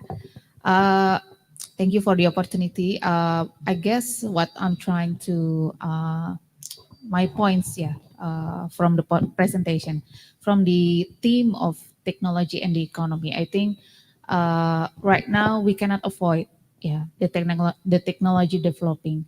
Therefore, I think the government needs to find, needs to use this opportunity to actually answer the main problem for Indonesia. Yeah, I think for Indonesia, for the economy, we are so centered, dominated by commodity. And it's time that we should move forward, go shift to a more value-added sectors. Initially, we want to jump to the higher-end manufacturing goods, for example, higher-end manufacturing industry. But that needs a lot of capital, that needs a lot of technology, for example, which is probably not suited with the character of the Indonesian economy that has a lot of labor. And we have to think what kind of labor intensive industry that needs to be pushed, so that this technology did not alleviate the labor intensive industry. That's number one. And the number two, I think the government also trying to find another thing to do, another solution. For example, if we cannot aim for a high-end manufacturing, then we aim for the low-end manufacturing, which is more attainable. For the commodity sector, the government aim for actually intermediate goods, like nickel being processed to ferronickel that can be processed further into the battery, for example, for electric vehicles. And those are the sort of things that the government needs to do. They use the technology, but in a just proper way for the Indonesian economy to make use of it, for the population to be able to still have a job, to push further for the economy. And right now, I think the more advanced technology is more on the services sector, particularly on the financial sector, which is also good, because in a way, this will improve the financial inclusion problems that we have been having. This will improve the efficiency of the banking sector. As we all know, we have a very large number of banks and create more inefficiency. So those are the things that the government needs to monitor. And then one more thing, probably the investment in the technology itself. I think the government needs to allocate some of the budget to build connectivity, for example. That will create a more avoiding the digital divide, for example, and creating a more equal opportunity for the people to access the technology. So that's my point. Thank you. Thank you very much. Very nicely put. So technology as the driver, and no less interesting is Marcus is about the centrality of human capital accumulation, technology being the driver of growth. And in his paper, Dr. Marcus talking about education being a potential driver of the technology itself. Would you like to say one last sentence about it, Pak? I think the relationship that you'd like to show me is bi-directional between this nexus. Thank you. Yeah, again, from the perspective of a university, I think we should look at universities more as also incubators of ideas. And for technology to, succeed, I think a university is just a wonderful place to play around with various approaches and ways to try out things. And of course, some things will fail, but it's always better to fail maybe in a laboratory within the university than in the real sector. And I think that, like, Prasetya Mulya is just perfectly endowed to provide a very creative environment for students to experiment with various ideas. And I haven't talked about it yet, but I'm so much impressed by also other things. Mostly I collaborate with my colleagues and friends from computer science and information technology. But the same would go to the hospitality industry, where there's like innovations when it comes to sustainability in the tourism sector. And then we have people working on food design, and there is a lot of innovation going on with a transition away from meat-based diets to more vegan or vegetarian. I mean, overall, compared to other universities that I have visited, I think Prasetya Mulya has just a tremendous potential to be an incubator of other ideas, and also, of course, collaborations with maybe food industries or the tourism industry. Yeah. So can I say one more thing? I mean, it's great to be a teacher here, but to be honest, often I look at you and I wish I were a student again. I think you all have a very bright future ahead of you. Thank you. That's very nice to hear from you, Dr. Marcus. Now, for audience, if you have a question to our speakers, please raise your hand. And I'd like to welcome for first batch 3 questions. We have one over there. Please wait until. Will there be a microphone for the questioner, or otherwise you could identify yourself and please mention who you would like to address the question to. Okay, we have one over there. Any other questioners?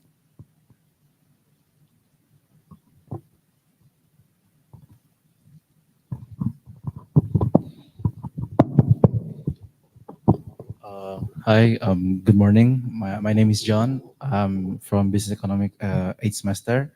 So I have a question for Ibu Dian. So you mentioned about the downstreaming of industry in Indonesia currently that is occurring. And as you mentioned as well, Indonesia has not surpassed the 5% threshold in terms of economic growth.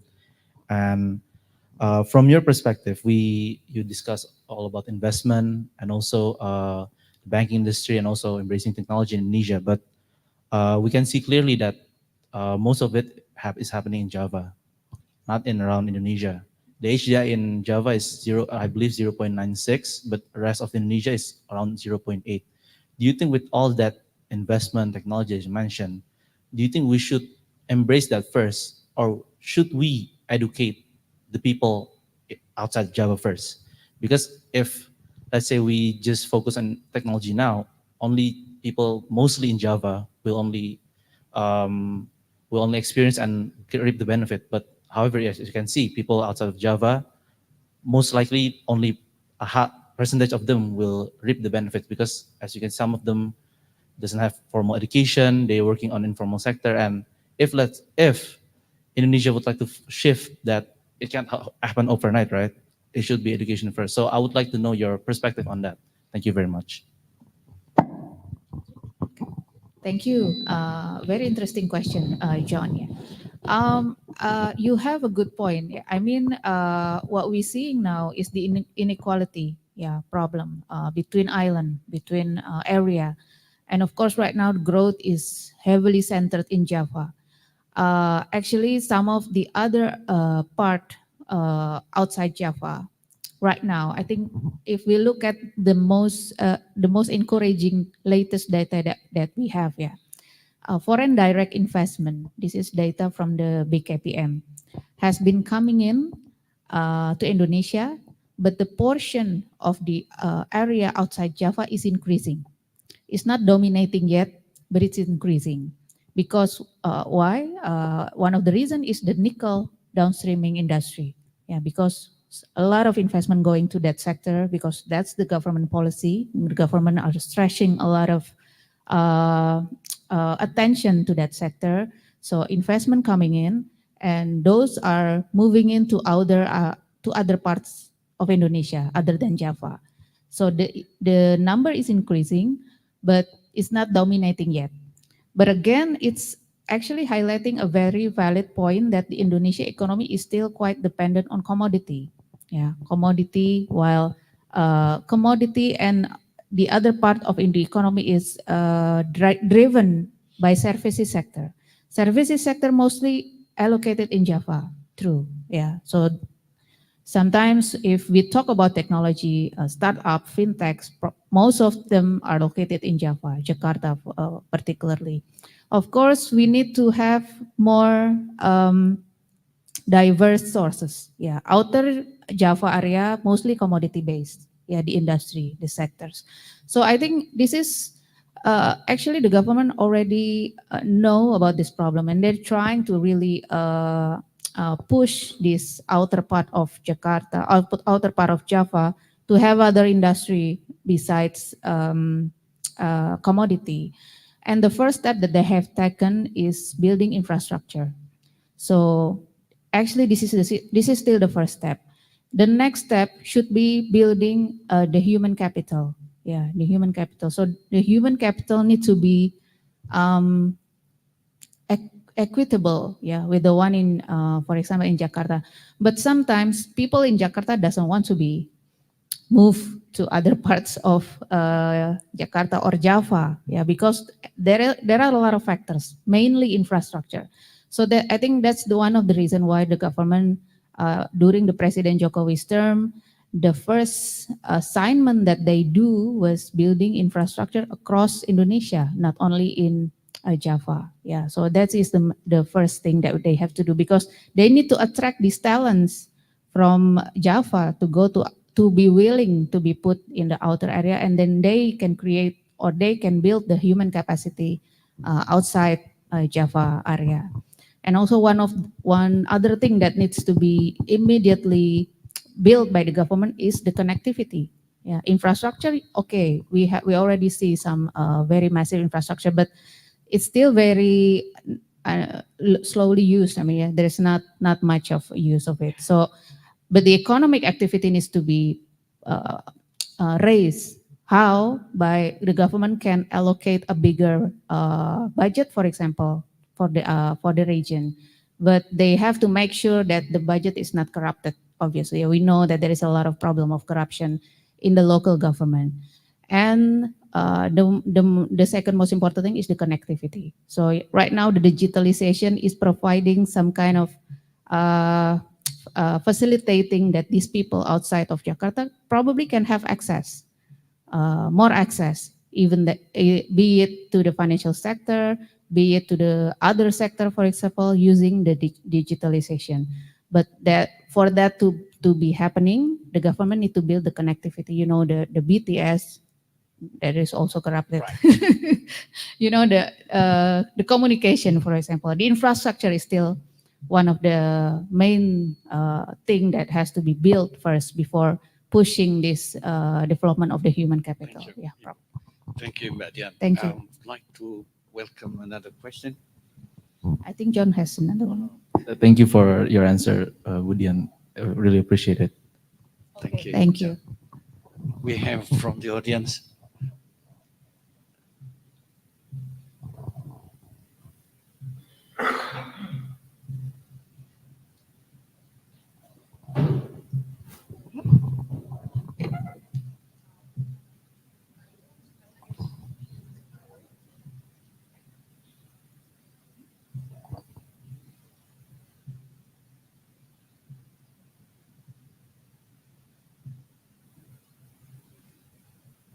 There's a specific sector or industry in Indonesia that have shown a remarkable growth because of the data analysis, integration, and technology in their operation.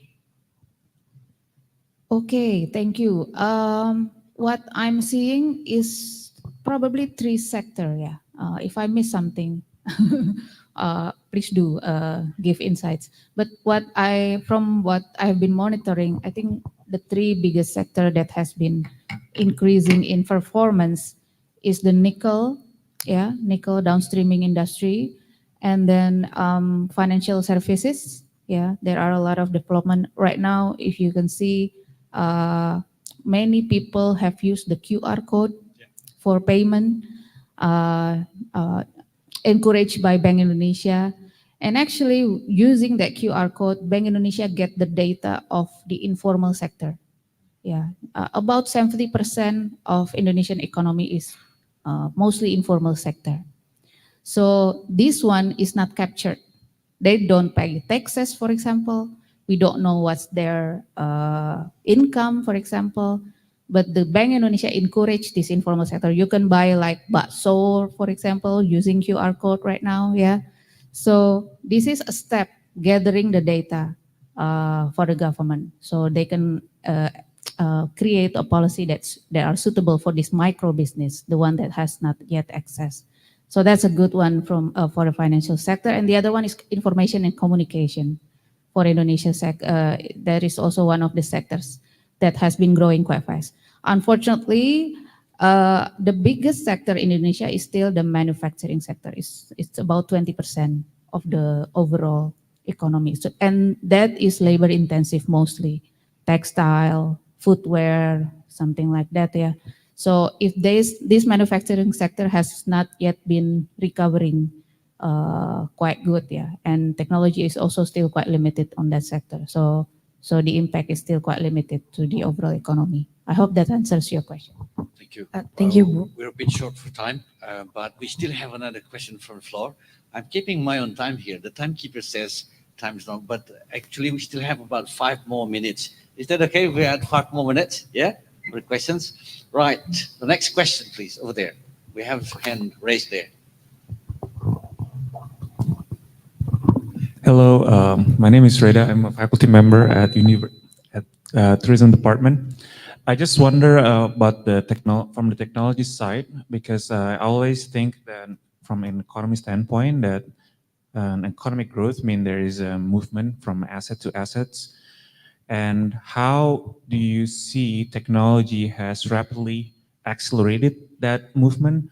Also, so far, I think in Indonesia, we see the benefits of digitalization from the consumer side. So there's increased digital consumerism.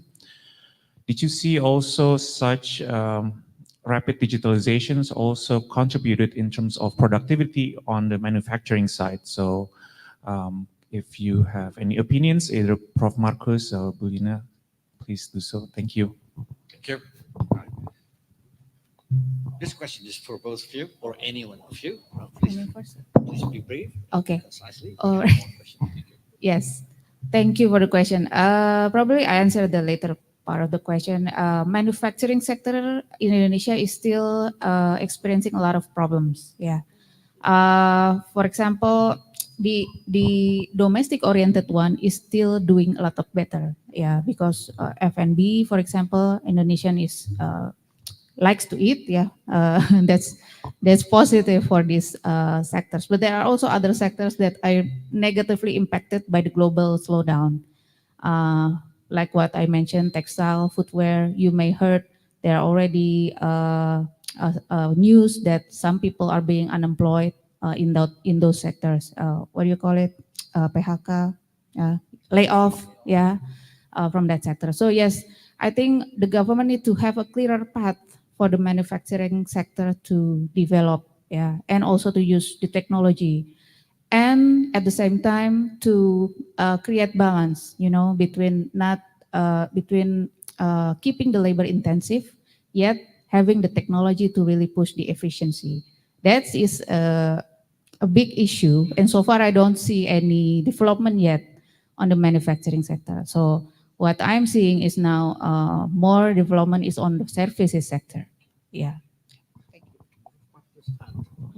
Yeah, I just very briefly, I don't think we should be too concerned with making a plan for which industries have to develop one way or the other.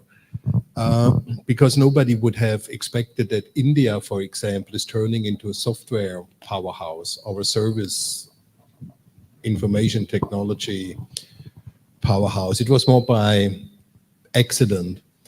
And I think that I'm just very optimistic about Indonesia, that something unexpected can happen, especially as what you mentioned with the nickel industry. You know, I could imagine that there is really some room for manufacturing in electric mobility and battery production, and there may be some related industries to it. So as an economist, of course, I'm always more concerned with the political and economic policy environment rather than trying to design a certain industry, which is a little bit too central planarish for our perspective. But overall, I'm just very optimistic, and I just would give the advice, let's just wait and see what happens. If the environment is right, things will blossom. Quite an important note. Thank you very much. So the development possibility is coming in this case from the industry side or the players. Okay, that's another option. Another question, probably the last one.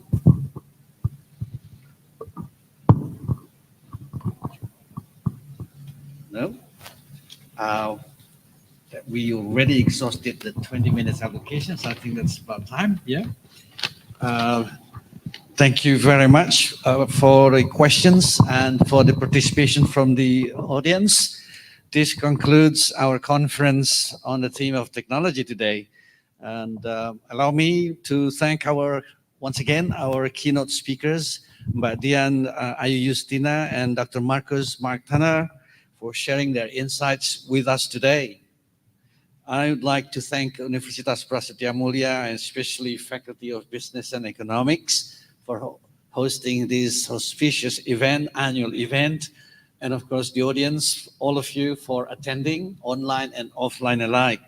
I do hope that this conference has provided us with valuable insights and sparked meaningful discussions on the importance of technology and in driving growth for Indonesia, for our own sake, and the strategic importance, especially here in the fields of education and human capital. Thank you all once again. Like to join us to give a round of applause to the speakers, and have a nice day.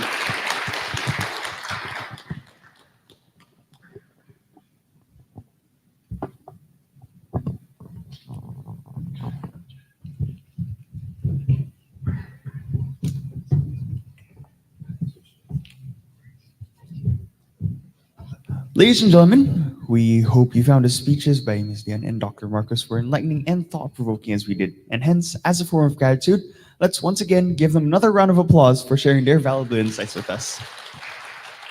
Thank you so much to the panel for being with us here today. But that's not all, folks, as I would like to also have the honor to also bring forth the placards that we will be providing to both Ms. Dian and also Professor Marcos, brought by Ms. Dante.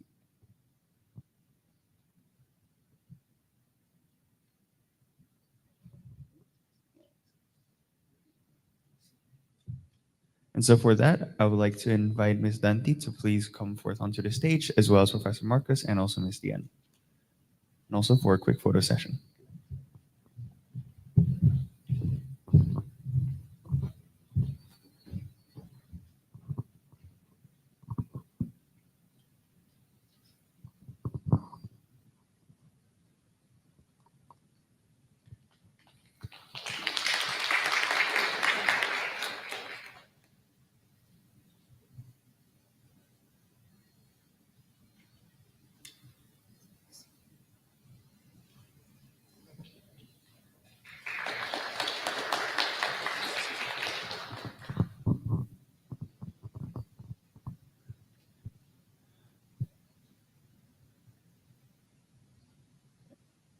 And lastly, I would also like to invite Mrs. Sukasa Shahdan as a moderator as well for an award.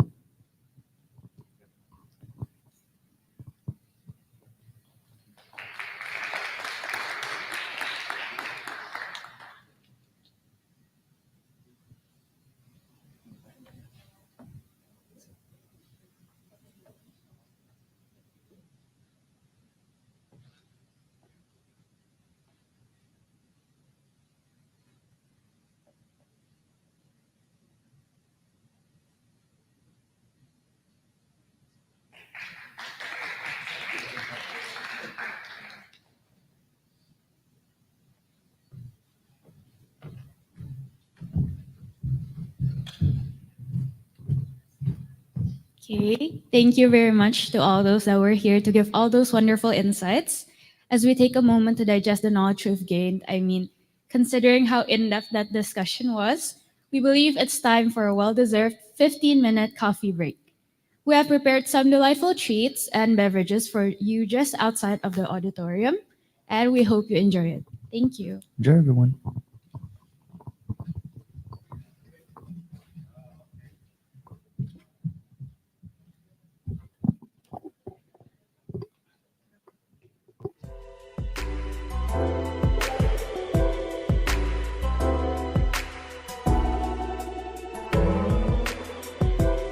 Hello.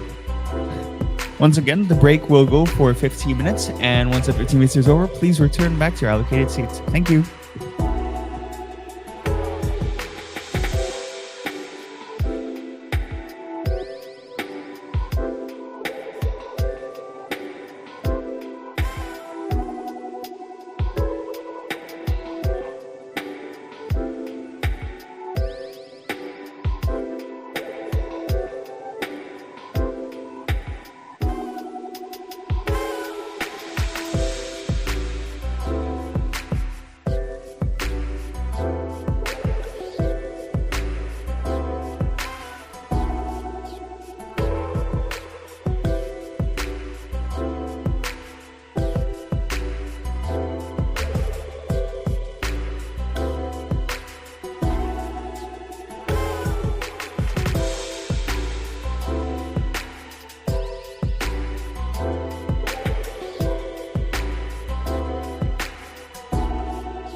Everyone, please be back at the auditorium. We will be starting soon.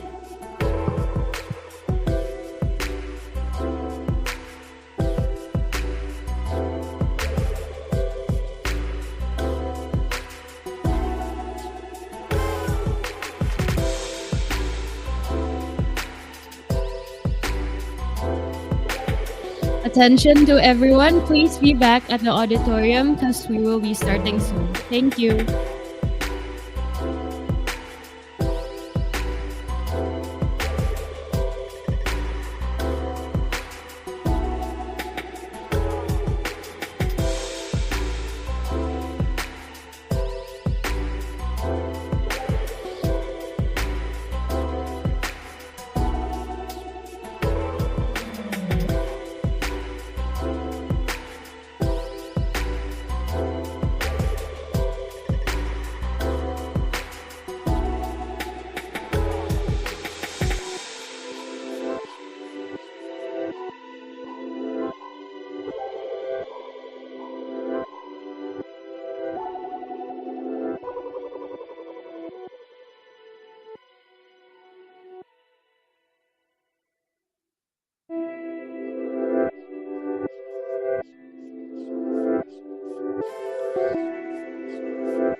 Attention everyone, we'll be starting once again in 1 minute. I repeat, we'll be starting in 1 minute.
All right, welcome back, ladies and gentlemen. We hope you had a rejuvenating coffee break And we are now very excited to continue our conference with a stimulating roundtable discussion.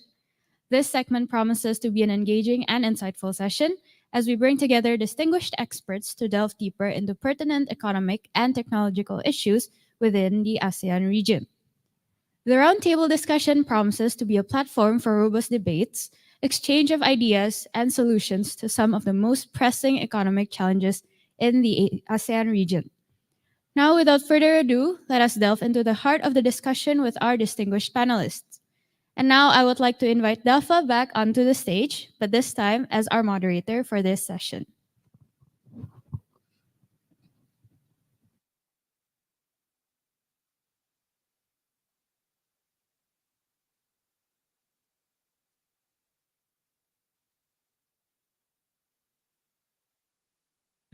Test. Okay. Thank you very much once again for that introduction, and welcome back once again, everyone, towards this Business Economics Conference 2023. And now I have the honor of continuing this event with the topic of, once again, technology growth and inequality nexus, with our next section, with it being a roundtable discussion, as previously mentioned, and maybe a bit of a brief introduction of how this part of the event is going to work.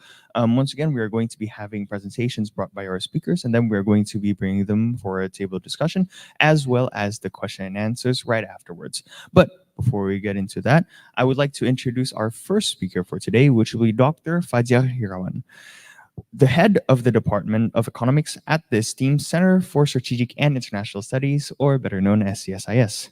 Now, Dr. Hirawan's expertise spans various facets of economic development and technological advancements within the ASEAN region. And today, he will share his profound insights on the topic of policy framework to promote innovative growth in ASEAN region. And so, without further ado, I would like to have the honor of inviting Dr. Fajar onto the stage and bring forth his presentation.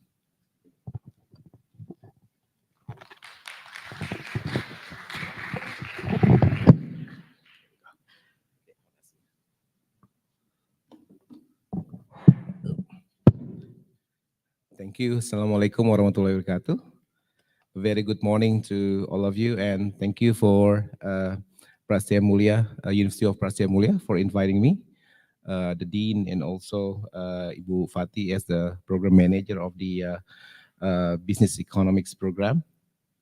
Thank you, Dafa, for your kind introductions. And then thank you for all faculty members and students at the University of Prasetya Mulia.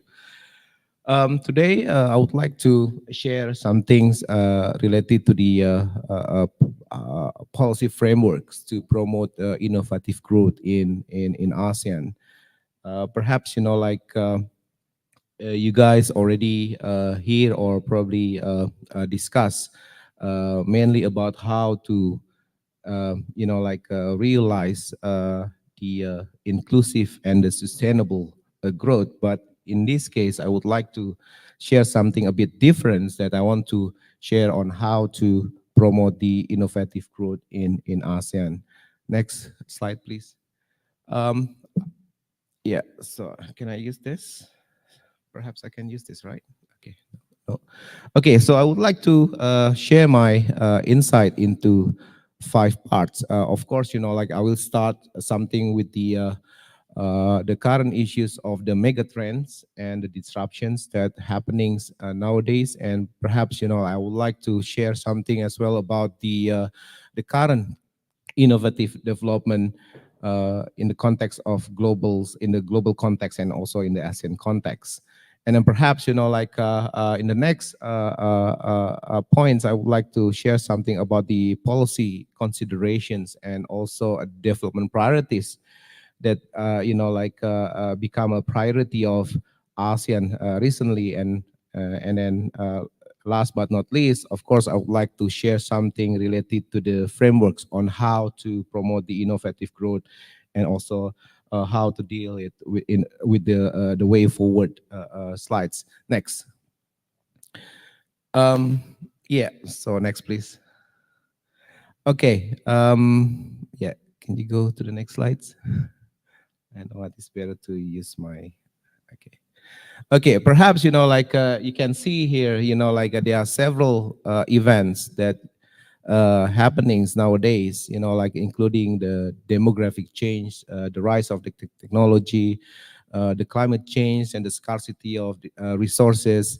And perhaps, that this kind of mega trends have shaped or even reshaped our world. Next, please. And you can see that, perhaps these kind of disruptions could become a stimulus to do innovations and to do more creative things. So I think, I think you may agree with me that disruption, it could be as a force of the innovations and also the creativity. Next, please. In the context of international economic environments, perhaps, there's only three issues hover around when we are talking about the issues of these international economic cooperations, including the disruptive technologies, the demographic change, and also the, I think that currently you guys probably always heard about the ESG, the environment, social and governance. So for me, this kind of three factors or determinants that may, shape or that may determines how the situations of the geopolitics and geoeconomics in the world. And we know that when we are talking about the, the issues of geopolitics, it's not only about,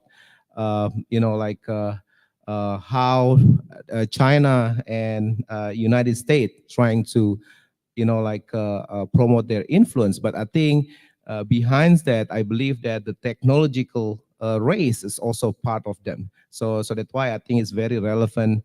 Today we are discussing about the topics of the technology growth inequality nexus. Next, please. Yeah. So for the next part of my presentation, I would like to share some things that you might already know. Next, please. I can say that, when we are talking about the global innovation index, we know that in the context of ASEAN, in the top three, we only see a Singapore. And I know that Singapore is not really a representative of ASEAN, because I believe that when you try to find Indonesia is still beyond 30 in terms of the rankings of the global innovation ranking. So perhaps, this is some things that we should know and we should notice, as a regions on how we should, at least minimize the gap, close the gap among the ASEAN member states. Next, please. And then based on, a region, you can see that, of course, Singapore is always on the top three in the East Asia and also the, East Asia region. And perhaps, when we trying to see, based on the income classification, well, we can see that Vietnam is there and also Malaysia is there. The question is, how about Indonesia? So, as the biggest countries in ASEAN, I believe that Indonesia should do more, and I think should have a, a more significant role in order to promote this innovation. And perhaps, recently, our ministers of investment also complain a lot about, there is no mismatch between the, there's a mismatch between the investment that coming to Indonesia and also the labor absorption. Because I believe that nowadays, the investment that coming from, to Indonesia is mainly about the capital intensive investment, and then we need more skilled worker there. Unfortunately, there is still a lack of skilled workers in Indonesia. So that's why, perhaps by attending this good conference, the BEC, perhaps, we can provide some suggestion to the policymakers on how to deal with this to improve the skilled workers in Indonesia or in the region. Next, please. And then there's the things that also become an issues in the region when we are talking about the R&D activities in ASEAN. I think, except Singapore, like the R&D expenditure to GDP is still around like still lower than 2%, except Singapore. Singapore is already can provide more than 2% of their R&D expenditure to GDP. So perhaps, like this also become an issues that have to be handled by the ASEAN member state. Even though Indonesia currently also already have like a specific national institute to focus on innovations and research, we call it as a BRIN.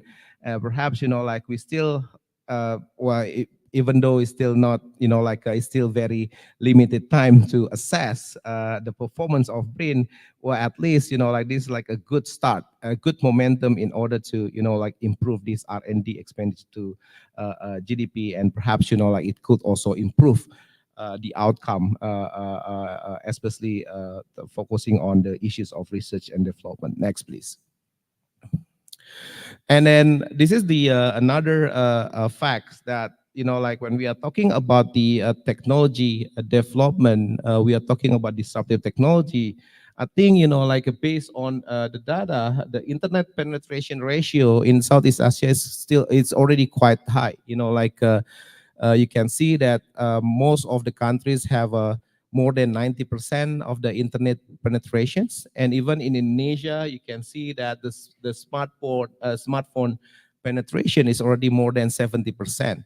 And if we are talking about the prospects of the digital sectors, you can see that the digital economy, especially the e-commerce sectors, also have a very significant, increase from 2019 to 2022.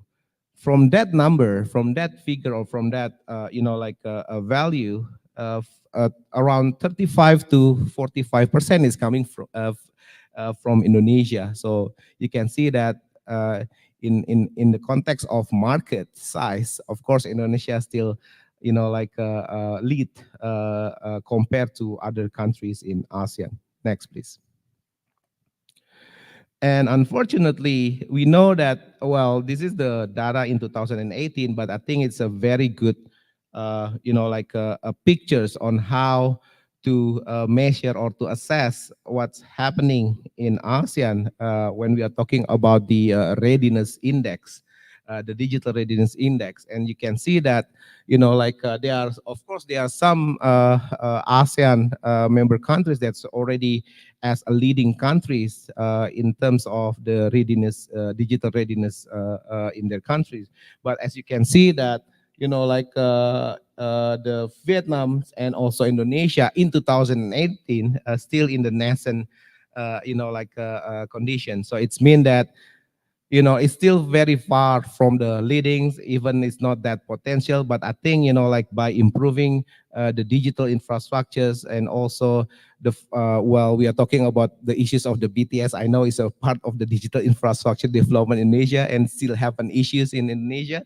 But, I think the other things that we also have to concern, I think it's about how to improve the digital literacy. So, I mean, of course, the smartphone penetration is very high, the internet penetration is very high, but unfortunately, the literacy is still very low. Perhaps, if you already have a very good literacy, if you have a very good digital literacy, it means that at least you can utilize that smartphone or any, a gadget that you have in order to, to monetize in terms of, investment and other, financial instruments that you can deal with. Next, please. Yeah, next. So I just want to share a bit, I believe that these very similar patterns or developments that happenings in the region, well, in the momentum of ASEAN chairmanship of Indonesia, and perhaps we are going to have a second summit in September 2023 in Jakarta, and perhaps we can also suggest, or at least raise the issues that we have several consideration in order to conduct or in order to implement the economic policy. Of course, number one, I think in the first session we talked a lot about the rise of digital, the rise of services sectors, the rise of the intangible sectors. And you can see that that kind of structural transformation, I think it should be considered as one of the conditions that happening in the regions.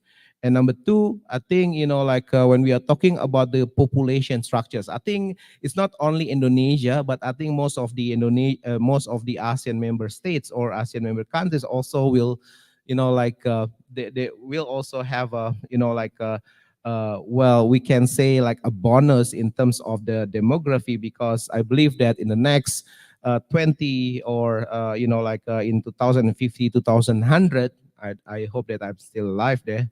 Then, we can see that there are so many productive age populations, and perhaps we should utilize that in order to improve the economy. And then, last but not least, of course, when we are talking about the policy considerations, the digitalization, I think, is also one of the issues that have to be considered.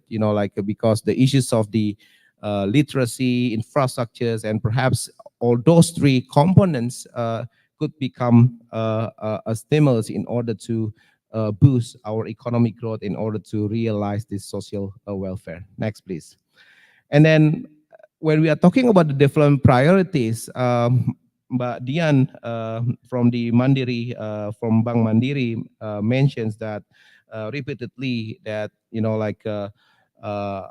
our economy rely on the manufacturing sectors, and our economy rely on the commodity based sectors. Well, it's true. So that's why for me, for Indonesia and for other ASEAN member states that have a significant have a potential manufacturing industry, I think the one of the development priorities is the how to put back the manufacturing industry on track, especially after the pandemic crisis. So the reindustrialization, and then the question is next is how to balance between these labor-intensive sectors and also the capital-intensive sectors.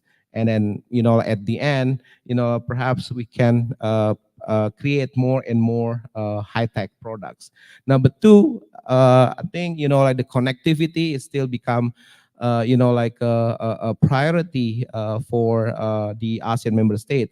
Even from the Bajo summit, the ASEAN summit in Labuan Bajo in May 2023, I think one of the issue that raised by the leaders of ASEAN is about how to realize what's so-called as the payment connectivity, right? To make sure that there will be like a good connectivity in payment among ASEAN member states. And even, like in November 2022, I believe that the central bank of several ASEAN member countries, including Indonesia, Malaysia, Philippines, and Thailand, if I'm not mistaken, they agree to have like the same code, like a QR code for the payments, right? So I think it's also one of the things that could become a priority for the regions. And then last but not least, of course, the issues of the innovation, and perhaps, the how to improve the knowledge and skills and the technology is still become a priority for for most of the ASEAN member countries. Next, please. Yeah. So finally, if I may to share on how to promote this innovative growth, perhaps, of course, there's still some issues. There's still some obstacles that have to be solved. Number one, I think, because when we are talking about the digitalization or digital economy, perhaps you are very familiar with the e-commerce, right? And then probably you also have heard about what's so-called as a social commerce, right? Do you guys know what is a social commerce now? So you can use your social media to do some transaction and gain some money. So there's a social commerce. This is new things. And then perhaps, we should have a good awareness, and perhaps you should have a sufficient substance in order to understand that creatures. So I think it's very important for all the ASEAN member countries to know the substance and to increase the awareness about, of course, the importance of the innovations, digital economy, and also perhaps there will be a lot of initiative, and then of course have a good capacity in deal with it. Number two, of course, the political directions. Perhaps when we are trying to promote the human capital, for example, I know that President Jokowi trying to focus on the human capital on this, in the second period of his presidency, and then I think Ibu Dian also mentions that in the first period, he focused more on how to improve the infrastructure. So I think there's one of the process, but again, the political direction is very important, and of course, it's not only the agenda of the leaders, but it's of course it's also have to become an agenda for all stakeholders, including the communities. And number three, I think it's very classical issues that always happening. It's about the coordinations. Everything want to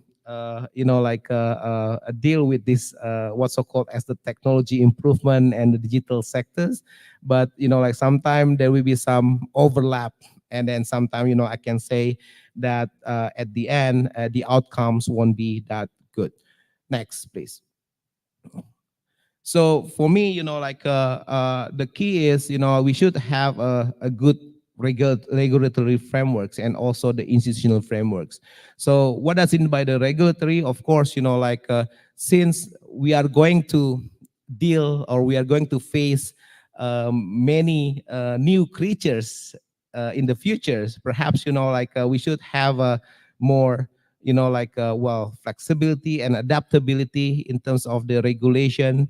The necessity, of course, is very important, the proportionality, and so on and so forth. And perhaps in terms of the institutional frameworks, perhaps we should also have a institution that have a clear roles and responsibility, and perhaps we should have a very strong institutional frameworks in order to boost any sectors that could raise in the future. Like I mentioned, I think nowadays we don't have any regulation that regulate the social commerce activity, right? Even though now you guys probably as a student already make a business using your social media, right?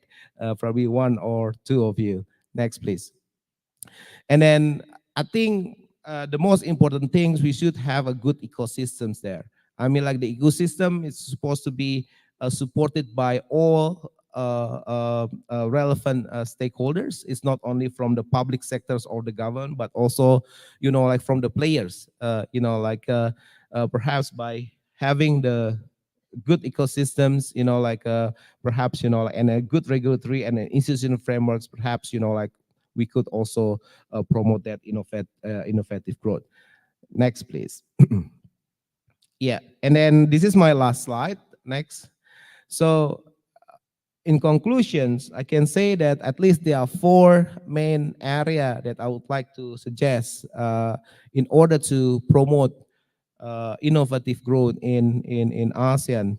Of course, by considering the framework that I raised before, and then building a good ecosystem in the region, and perhaps there are four things that still have to be become a priority for the for the region. Number one, of course, the cooperation in the digital infrastructure developments. I think it's still very important things.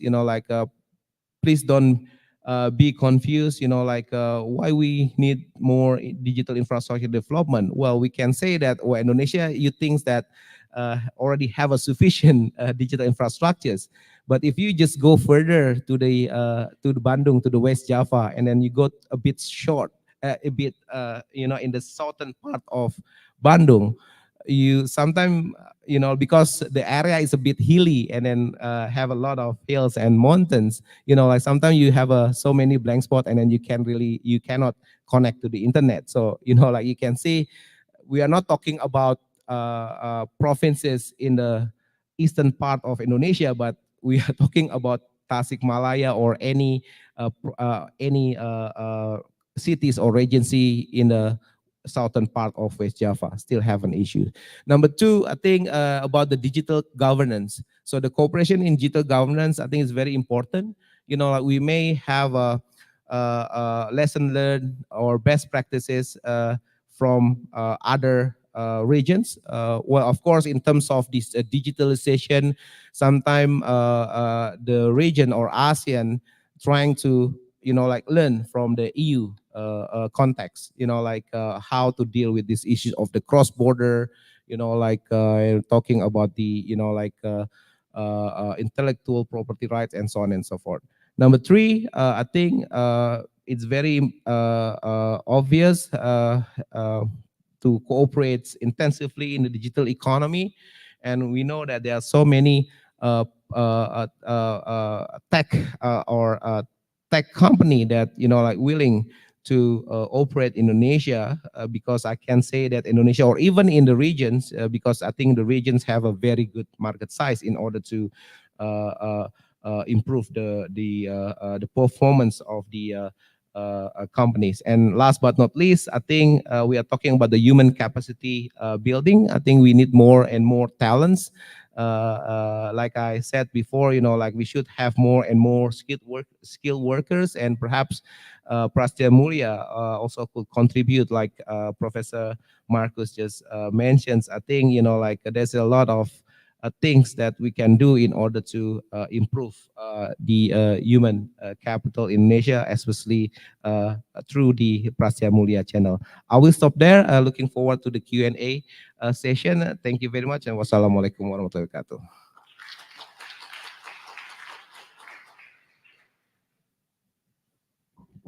Thank you very much towards Dr. Fajang Irawan for that wonderful presentation.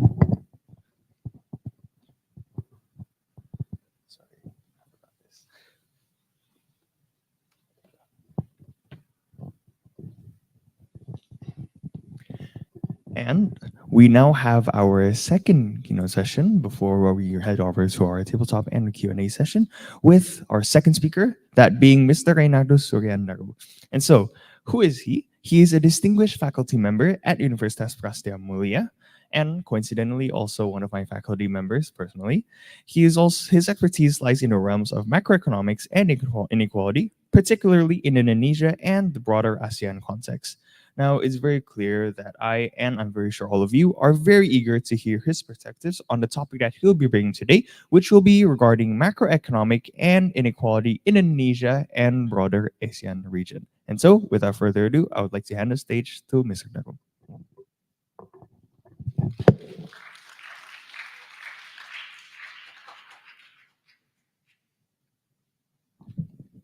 Right. So thank you very much for having me here. So the topic that we want to discuss in my slide is about the macroeconomics and inequality in Indonesia. So may you proceed to the next slide, please. So here's the outline that I want to deliver. The first one, I'm going to talk about the historical backgrounds with respect to the macroeconomics and inequality itself. And then I want to talk about the rational, the conceptual about the macroeconomic and inequality nexus. And then I want to discuss about which mechanism that be able to explain the causality between the inequality and macroeconomic, and then the macroeconomic towards the inequality itself. And then the remaining section, I will talk about the empirical evidence about inequality in Indonesia and ASEAN. Next, please. So if we talk about the macroeconomics itself, as you learn from the class, the macroeconomic model that you learn from the class is actually very old macroeconomic model, which is the ISLM model, right? So this ISLM model is actually coming from the 1930s, actually. And if we talk about inequality itself, there is no micro foundation, yeah, in that macroeconomic model. Yeah. We cannot talk about inequality in that ISLA model. Yeah. And then the macroeconomics modelers, I say that, began to build the first generation of modern macroeconomics. Yeah. So they incorporated what we call as representative agent. That's why we have what we call as the New Keynesian model. That's in the 1970s. And then the economics community began to develop the second generation modern macro, which is what we call as representative agent here. Yeah, we try to incorporate the heterogeneity of agency in our economy into our macroeconomic model. Next. And then this is the rationale if we talk about macroeconomics and inequality. It's like we have a bi-directional causality here, in which inequality will affect the macroeconomy, and on the other hand, the macroeconomic aspect will influence the inequality as well. Yeah.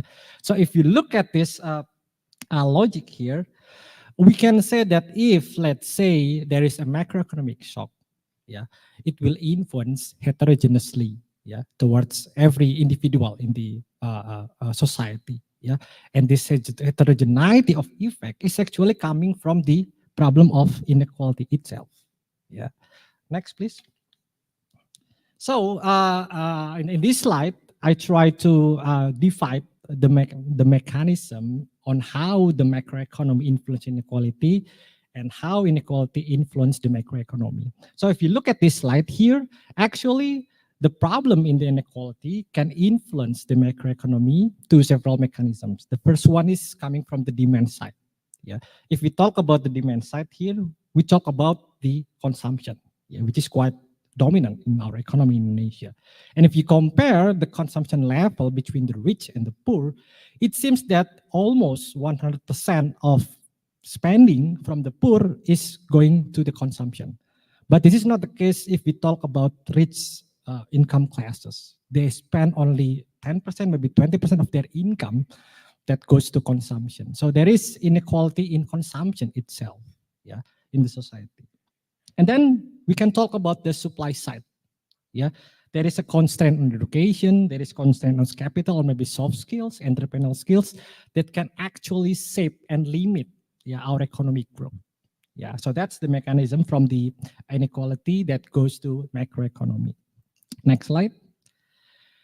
And then we can talk the mechanism such that the macroeconomic aspect can also influence the inequality itself. Yeah. So if you learn from the monetary economics here, the goal of the monetary policy is actually price stability, right? Yeah.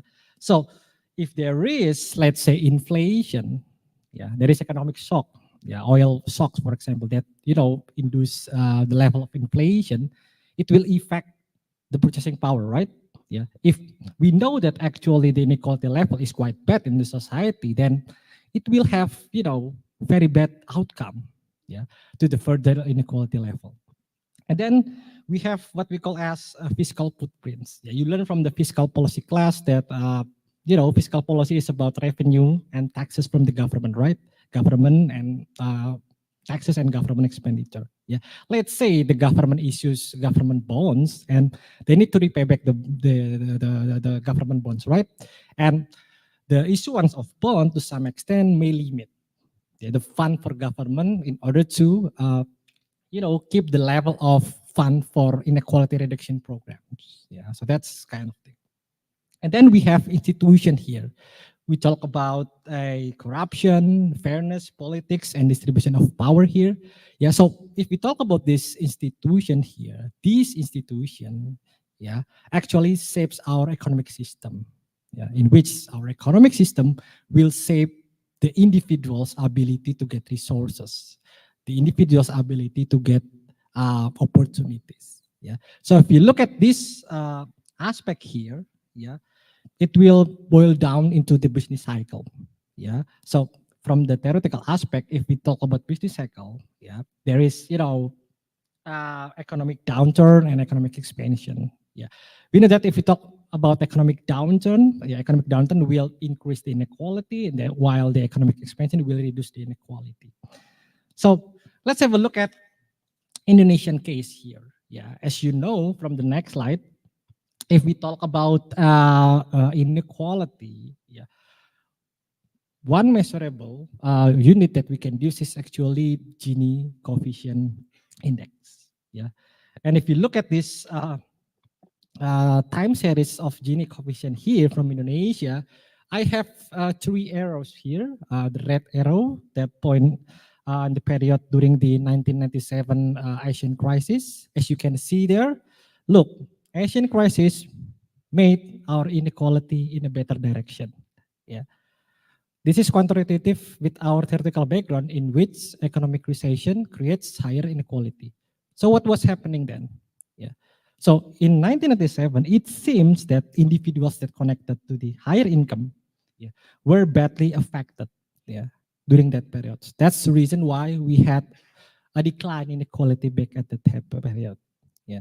And then we move to the second arrow, which is the blue arrow there. Yeah, we see that during the Susilo Bambang Yudhoyono presidency, we see an increase, yeah, of inequality there. Yeah. So what was the problem then? Yeah, we know that back at that period, we were receiving a lot of, petroleum subsidies. Yeah, and the problem is, yeah, higher income groups benefited more, yeah, from this policy rather than to the poor groups. Yeah, and you knew what this. And then the third arrow is actually the green arrow is actually coming from the Jokowi Dodo presidency. Yeah, it seems that inequality is quite persistent in Indonesia. Yeah, I don't know, maybe there are some macro policy challenges in this period, but somehow it's very hard to make even inequality level back to the even before the 1997 Asian crisis level. Yeah. So next slide, please. So if you look at this macroeconomic aspect, yeah, if you learn from the macroeconomy, yeah, we know that the macroeconomic goal is actually price stability, stable inflation. Yeah, but if you look at this chart here, the blue one is actually the inflation level, the red one is actually the Gini coefficient. Yeah, there is no clear-cut relationship between the price stability and inflation itself, at least for the case of Indonesia. Yeah, so there is a possibility that actually every single macroeconomic shock will be responded by any individual agent heterogeneously. Yeah, so there is heterogeneity of aspect that make the inequality somehow quite sensitive and somehow not quite sensitive. Yeah, next. So I was very curious about how the data behavior looks like if we talk about inequality. And then I try to gather some variables here, inequality, GDP, savings, and investment. And somehow they have quite high positive correlation. The highest one is investment. Yeah. Next slide, please. And I try to model a very basic model. Yeah, if you look at my slide here, I try to set the inequality as the dependent variable and then GDP investment as the independent variables and try to build this ARDL model here. And it seems that the investment is actually negatively related.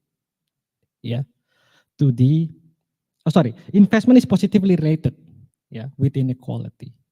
Means what? If you ask the policymakers to increase the investment level, yeah, somehow it might increasing the level of inequality itself, not lowering the level of inequality itself. Yeah, but if we look at the variable of GDP, yeah, if the GDP rises by 1%, yeah, somehow the inequality will decline by 0.18%. And it seems that from this model here, somehow the investment is quite more sensitive, yeah, rather than the GDP itself. Yeah. So next, please. So how about the other aspect of macroeconomics? Let's say we talk about financial deepening. You learn from the monetary policy M2. And what is M2? M2 is money supply, right? So from this empirical research, I took it from one of the research, Rachmawati et al. 2022, it seems that the amount of money supply, the rise of money supply in the economy is actually increasing the inequality in the long run. Yeah. Yeah, that's quite counterintuitive with our theoretical aspect here. But if we talk about, let's say, how the banks operate in the economy, somehow, the more bank branches in the economy, it will reduce the level of inequality. Yeah, maybe some access to capital. Yeah, it will help. Yeah, the society in the poor bracket in order to access capital. I don't know, to do their entrepreneurial activities. Next. Okay, so all in all, what I can say about the inequality and microeconomy, I think the problem is about the policy regime itself. Yeah, if we look at inequality, we talk about individuals. If we talk about individuals, we talk about the labor market. So there is a dualistic labor market problem here. Yeah, small people who earn wages from formal, regulated, a protector sectors compare with large of people who earn wages from unregulated informal sectors. Yeah, so this dualistic problem in the labor market also create the problem of inequality if we talk about the wider landscape.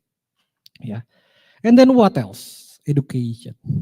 Yeah, we see there is unequal distribution of school quality in Indonesia. Of course, the outcome will be inequality of labor skill, and it turns out that it will create what inequality in society as well.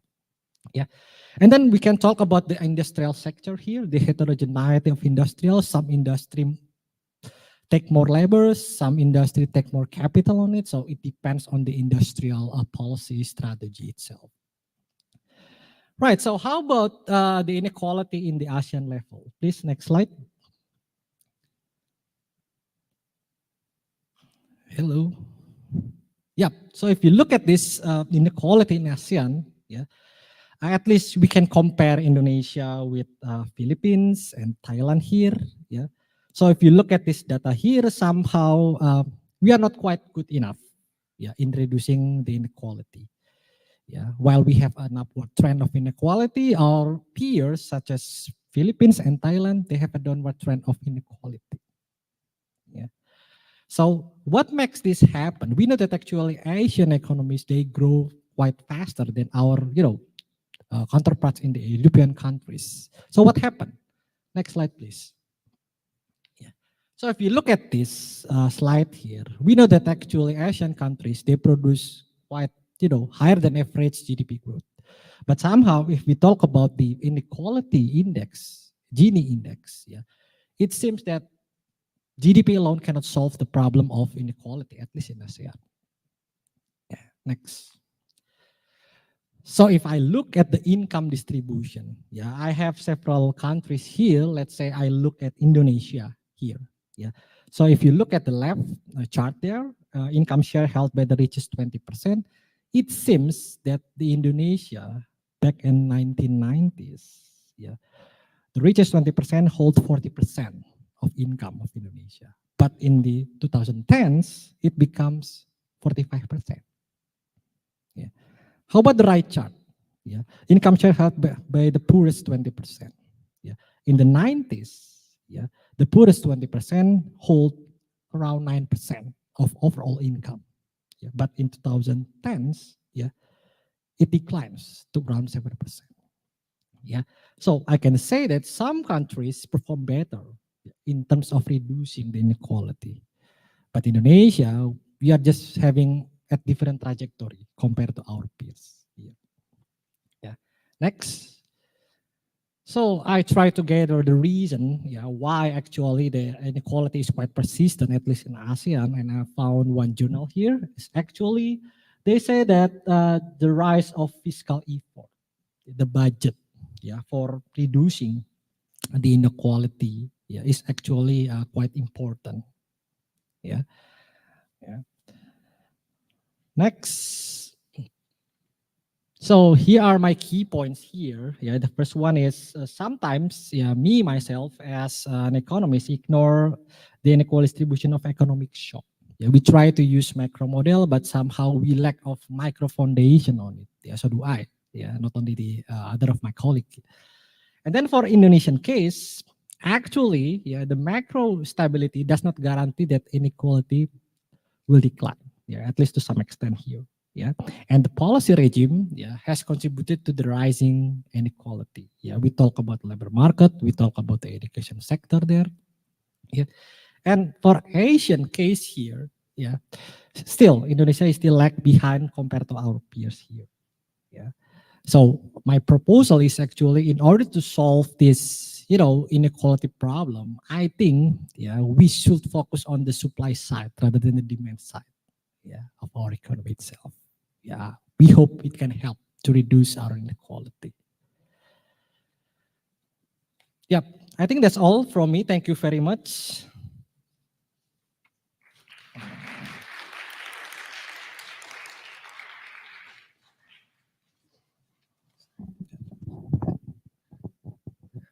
Okay, thank you very much once again to Mr. Sukadero for that wonderful presentation and explanation. But now we would like to move on to the next section where I would once again like to invite Dr. Fajar and also Mr. Dero to get onto the stage to have a tabletop discussion as well as the Q&A session.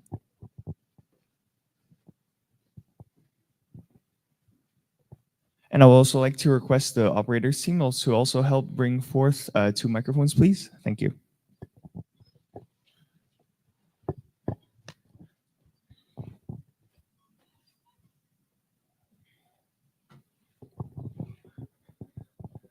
Okay, so maybe before we get started, I would just like to say thank you very much for participating here with some wonderful topics. And I've taken quite a lot of notes and learned quite a lot of things from both topics. And maybe whilst I know that a lot of people here are still preparing their questions, maybe I'd like to, start things off with some questions of my own, if that's okay with you. So the very first question actually goes for Dr. Fajar. And this is just something that I was somewhat curious about. So you talked about specifically the policy framework for the ASEAN region, and also you mentioned a lot of things to consider, such as the structural transformation and so on and so forth. But my curiosity is that you gave a lot of, I guess you could say, different suggestions, right? When it comes to how we can approach it, how we can solve it, and bring forth, I guess, better technology, better connectivity, and so on and so forth. But what is, in your opinion, the biggest priority that the government should allocate their resources towards? Because once again, Indonesia is still a developing nation.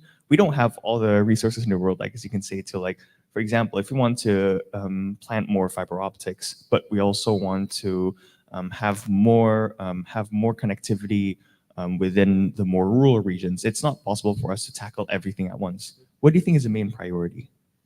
Thank you, Dafa, for the questions.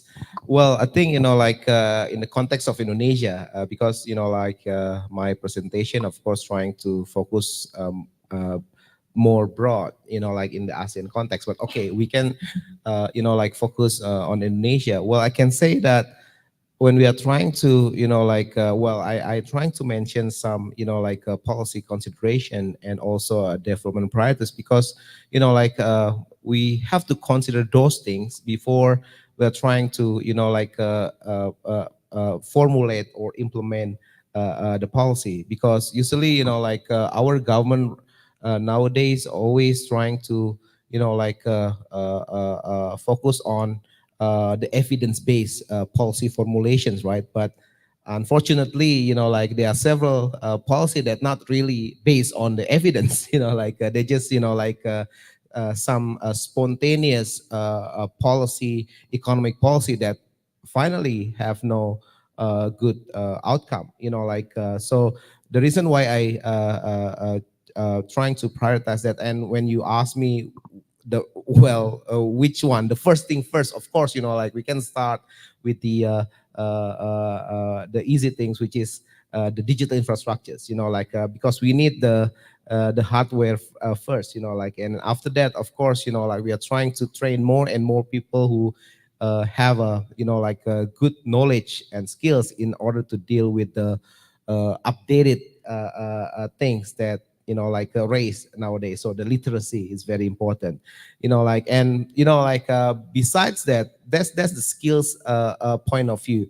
But the reason why I also trying to raise the issues of regulation and the institutional framework, because those kind of things won't work without a good support of regulation and institutional framework that coming from the public sector, in this case, the government. So for me, it should be a balanced things, like on in one hand, like you're trying to focus to increase the capacity in the context of infrastructures and literacy. And on the other hand, you also have to equip that, like a strategy by, like formulating a good regulatory and also the institutional framework. So I think that's my comments. Okay, I understand. So the way I see it as well is that it has to be sequential, right? There's something you have to do first before you can do something else. For example, if you want to get education, which is very important for the Indonesian labor, you need to also build the digital infrastructure first for people to actually learn something. Okay, very much understood. Thank you for the answer as well. And I also have one question first to Mr. Dar before I pass on the stage to the rest. It's regarding actually the solution as you mentioned. You briefly mentioned the last slide about the supply side policy being a solution because once again, the approach for GDP, particularly for the Asian region and especially Indonesia, it just doesn't work, that GDP growth. So I was just curious, and I would like for you to elaborate more upon this reasoning for the supply side policy. Is there any sort of specific examples or specific solutions within the supply side policy that you believe can work best? So yeah. Yeah, that's a good question actually. So if we talk about inequality, it is more individual specific factors rather than macro factors. So that's what I believe. Yeah. So in order to solve that, what can make somebody better? The first one is just education. That's why we call it supply, right? At least if we have accessible and equitable education, our friends coming from Papua or until Aceh, they can access the same quality of education. So they can compete equally in the labor market. So they can earn more equally. Yeah. So the supply side, what I mean is actually, please give a chance to the rest of the people outside of Java, the same quality of education, basic education. That's supply side. That's what I wanted to say. Yeah, I understand. And I think this relates really well to the previous answer as well, with digital infrastructure leading to better education having better access. So I think that's a really good way to, I think, conclude both questions and compile it into one. Thank you for the answer as well, Mr. Draco. And now I would like to once again hand over the stage to the audience. So if you were to have any questions, please do raise your hand, and our team will also help be able to provide you with a microphone. So would anyone like to have a question? The first question for starters, anyone? Okay, it looks like Professor Marcus would like to ask a question. Please, operations team, help out with the microphone. Thank you very much. First of all, I want to thank the two presenters for their excellent presentations. And I found it very inspiring. And I don't really have a question rather than a comment, which is more directed to my dear friend Daru. It seems that we have this normative assumption, inequality is bad. But then again, I think we have to be careful. You have countries like Venezuela. When Maduro came to power, I mean, Venezuela became more equal, but it became more equal by eradicating basically the rich people. And I don't really have a question, but I'm curious. I would like to know, for example, in Indonesia, is there also inequality of happiness? Because like in the United States, yeah, there's a lot of inequality, and I'm very sure there's a lot of inequality of happiness as well. I think, rich people, they're quite, happy. The poor, they are super frustrated. But the way I look at Indonesia and, the social fabric and the warmth of the people and the social atmosphere, I wouldn't be surprised if there's actually a very low inequality of happiness in Indonesia. But of course, I don't think there's any data on it, but I just thought I want to share that thought because I found it very inspiring. And so. Yeah, thank you very much, Professor. And I think this also correlates pretty well to, at least statistic-wise, there was actually a recent statistic that mentioned that Indonesia is actually statistically the happiest country in the world. So I think that is something I can actually elaborate on. So actually, there are actually some statistics that regards that. So what's your comment on that? Yeah, that's a good point, Marky. So if you look one region in Central Java, Yogyakarta. Yeah. If you look there, the poverty level is quite big there, and I see, one guy sells gudeg. Yeah, gudeg is traditional Javanese food. They sell it up until 30 years. They still do the same thing, 30 years, and he keeps happy every day. So I guess the low inequality of happiness is because the value of Indonesian people. That's why I can comment on it. Yeah. So if we talk about inequality, about money, of course, yeah, maybe I'm richer than him, but in terms of happiness, maybe he's happier than me. Yeah, that's something that's trivial, but that's good point, Marky. Thank you. Yeah, absolutely, absolutely. I think I like to comment, or I think it's a very good like discussions. I do agree that thanks, Prof. Marcus, that already raised this issue. Some things that I always that interest me. When we are talking about the happiness index. Well, sometimes I think it is because of the natures of Indonesian. I don't know. I believe that Indonesian tend to be friendly, and then when there's like a surveyors or enumerator trying to, doing a survey, and then meet the respondent, since that you are the, for example, let's say the surveyor is the foreigners, they are quite happy to see the foreigners to to come and then asking them several questions. So for me, again, perhaps we can also trying to, well, perhaps there will be some research on how to assess or to value the natures, or the natures of Indonesian people. And I do agree that I think recently Indonesia is the countries that in terms of the charity, there's like a charity, and also some the happiness, I think is still always at the top, or top 5 around the countries around the world. Yes, thank you very much for the comments as well. And also thank you very much also, Professor, for that comment too. And now I'd like to once again hand over the stage for some more questions. I believe we can stretch the time just a little bit to have 1 or 2 additional questions. Would anyone like to maybe have any? You're very much welcome to raise your hand. Okay, it looks like we have one over here and one over here.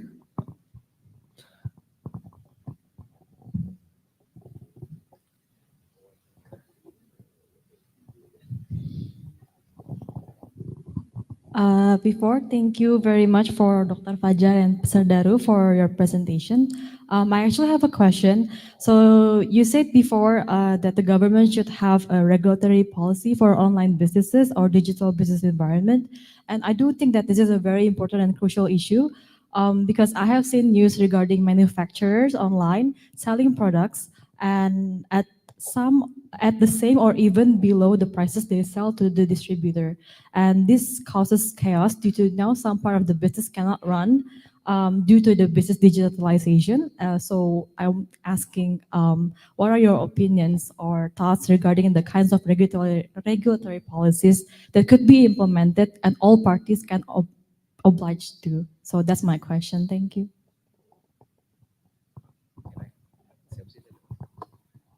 So what's your name again? Oh, sorry, Angel. Angel. Okay, thank you, Angel, for the questions. It's very interesting because I not really give you a complete presentation, but talking about the regulations, I do agree with you. Sometimes more regulations, it's mean that there is more and more obstacles for the company or for the businesses.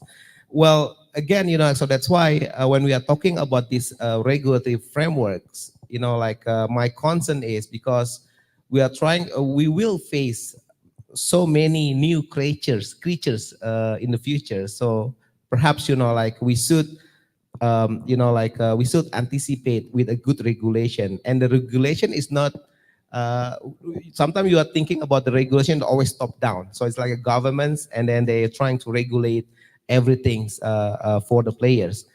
So think the other way, you formulate regulation that coming from the players itself.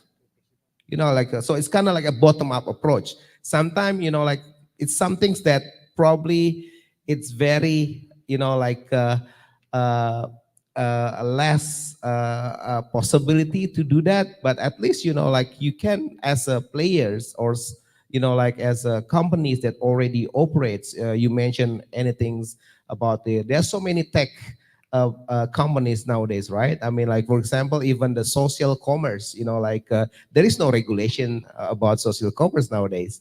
So what happens if something happens with the buyer and the sellers? Yeah, you buy something from the social media, you buy something from the Facebook. It's okay, I mentioned the name, right? You sell something from, you buy something from Instagram or Facebook, and then you pay the products, and then the products not coming to your address. So what happens? You cannot really complain, right? There is no regulation who is going to be blamed and who is going to, like being punished because of that situation. So my highlights talking about the good regulatory framework. So perhaps, like we should hear more from the players, from the businesses, from the private sector, and then perhaps the government as the public sector just facilitate, what being suggested by the private sector or by the businesses. Or we can say like in the middle, so where we're talking about the top down and the bottom up approach in order to formulate the regulation. So we can just take the middle, like at least you should have like a balance powers, in order to formulate the regulation. So that's the things that I mean about this regulatory framework. I know that usually that something that coming from top down, like the government formulated, and then without having a meaningful participation from the player or from the private sector, of course, it's not that good as well. So at the end, what happens in the e-commerce sectors or ride-hailing sectors in Indonesia, so they just operate first, and then after that, apologize, and then finally they regulate them, right? So that's happening in Indonesia. So, in order to anticipate that, so just, sit together, the players, and then, and then perhaps, we can create what's so-called as the bottom-up approach in order to formulate the regulation. That's what I meant about this good regulatory framework. Thank you. Hey, thank you very much for that answer as well. And thank you for the question as well, Angel. And we have one last question here from this side of the audience. You may go ahead and introduce yourself too. Okay. First of all, thank you for the presentation before. And I have a question for Dr. Fajar. What do you think are the key policy consideration and development priorities that ASEAN countries should focus on to foster innovation and achieve sustainable economic growth in the coming years? Thank you. Thank you. What's your name again? My name is Vira. Vira. Thank you, Vira. I think it's very clear. I might repeat again. We know that, what happens nowadays in the regions. The existing condition is there are, I think, three things. We are dealing with what's so-called as the digitalization because of the disruptive technology. So disruptive in the good way, not in the bad way. And then, we know that we are dealing with the productive age population in the futures. And then perhaps, I think I read in articles that in 2100, ASEAN will lead the populations mostly is coming from this productive age population. And then we also have to notice that there is some transformations, right? I mean, we know that in the 1970, 1980, probably ASEAN have the most of the economy contributed mostly coming from the economic contribution mostly coming from the agriculture sectors. And then in 1990 2000 there was an industrialization, right? And then now I think we are talking about the services sector. So usually we call it as the rise of the intangible sector. So for me, we should, the ASEAN leaders have to aware and perhaps like they could create or they could formulate a good policy in order to like in order to like promote their economic growth. And then perhaps like the development priorities. Well, I can say that like in well, I was one of the like a resource person when I had a chance to discuss with Lemhanas governor and also one of the director generals from the Ministry of Foreign Affairs, Pak Arto from ASEAN division. Well, I said to them that like ASEAN could become a manufacturing hub, like for the world, if like if we can provide we can provide what's so called as the competitiveness, right?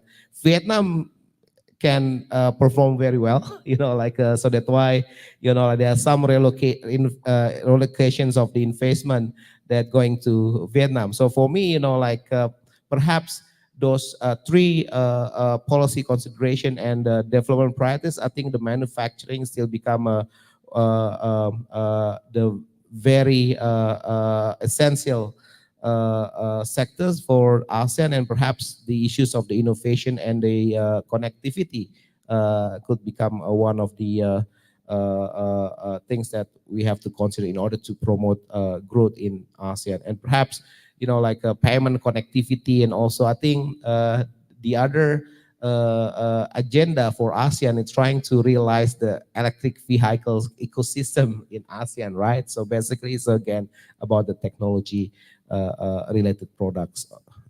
Yeah, that's my comments. Thank you. Okay, thank you very much for the question. And once again, thank you very much for that wonderful answer as well. And I think we would have to conclude our Q&A session here today. And maybe just as a conclusion as well for the discussion that we have today, Dr. Fajar talked a lot about, for example, the policy frameworks for the Asian region, as well as the innovations, developments that are currently happening within the region as well, and many things and regulatory frameworks, institutional frameworks that we can also put into consideration in order for us to improve in these aspects away with many different ways of going forward with things. And when it comes to Mr. Darwin, we've also talked about a lot of things starting, and it gets, for example, if we were to take a look at the problem-solving perspective, we first identified the circumstance that we were in, and then we took a deeper analysis towards the problem itself, with things such as the how inequality correlates with macroeconomics, with it being sort of like a chicken and egg situation where one sort of can't exist without the other and everything sort of just affects one another.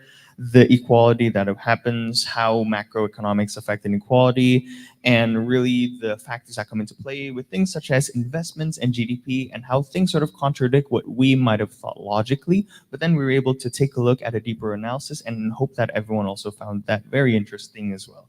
And lastly, we take a look at how, for example, things such as supply-side policy can actually be more optimal, not only for the Asian region, but also for Indonesia.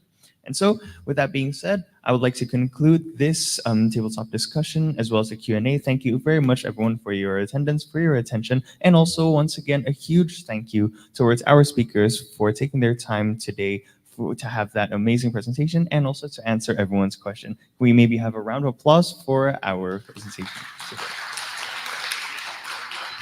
Thank you. But before that, we would like to invite Sir Albert to give a token of appreciation to Dr. Fajar Hirawan and Mr. Reynardo Suryandaru.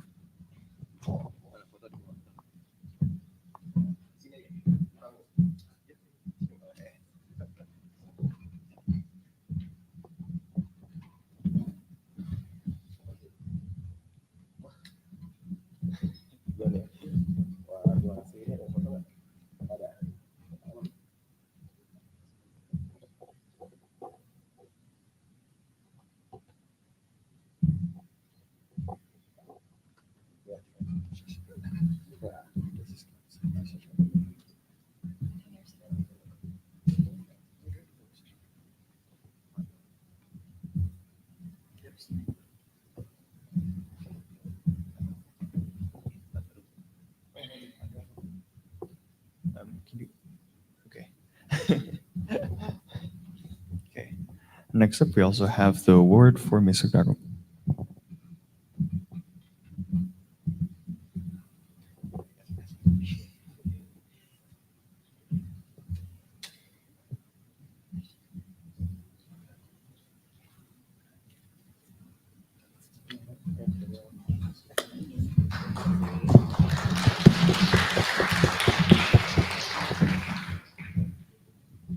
And now, ladies and gentlemen, before we go into our lunch break, we would like to capture this special moment with a very quick photo session.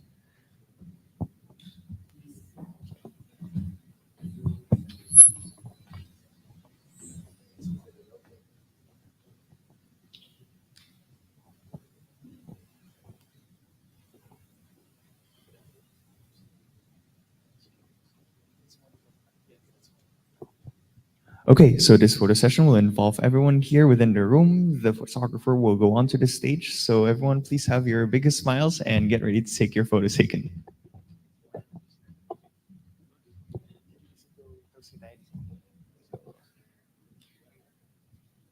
If you'd like to stand up, you can go ahead and stand up. If you'd like to sit down, it's okay if you were to want to sit down.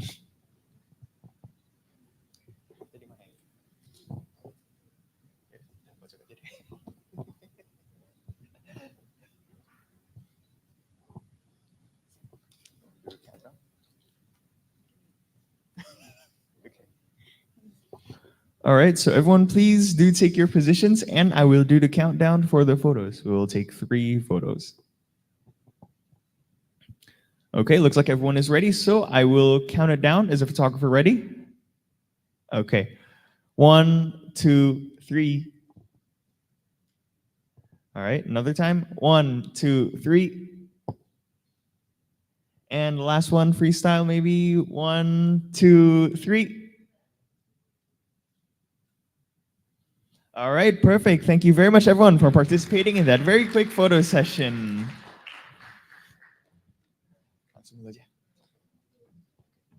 Okay, ladies and gentlemen, after an invigorating and insightful roundtable discussion, it is now time for a well-deserved lunch break. We believe that the exchange of knowledge and ideas can be quite energizing, and we also recognize the importance of taking a moment to refresh and rejuvenate, especially since we have many more engaging events in line today. That's right. So we highly encourage for you to use this time not only to, indulge in some delicious food that is out, but also to network with fellow participants, continue engaging in discussions, and perhaps maybe make new connections or friendships that could maybe lead to some potential collaborations or partnerships in the upcoming future, right? Please be mindful of the scheduled return time at exactly 1 p.m. as we have more exciting sessions lined up for the rest of the day. Lastly, we kindly request everyone to be back in their seats promptly at the end of the lunch break. Yes, that is correct. And so, without further ado, please enjoy your lunch break, everyone.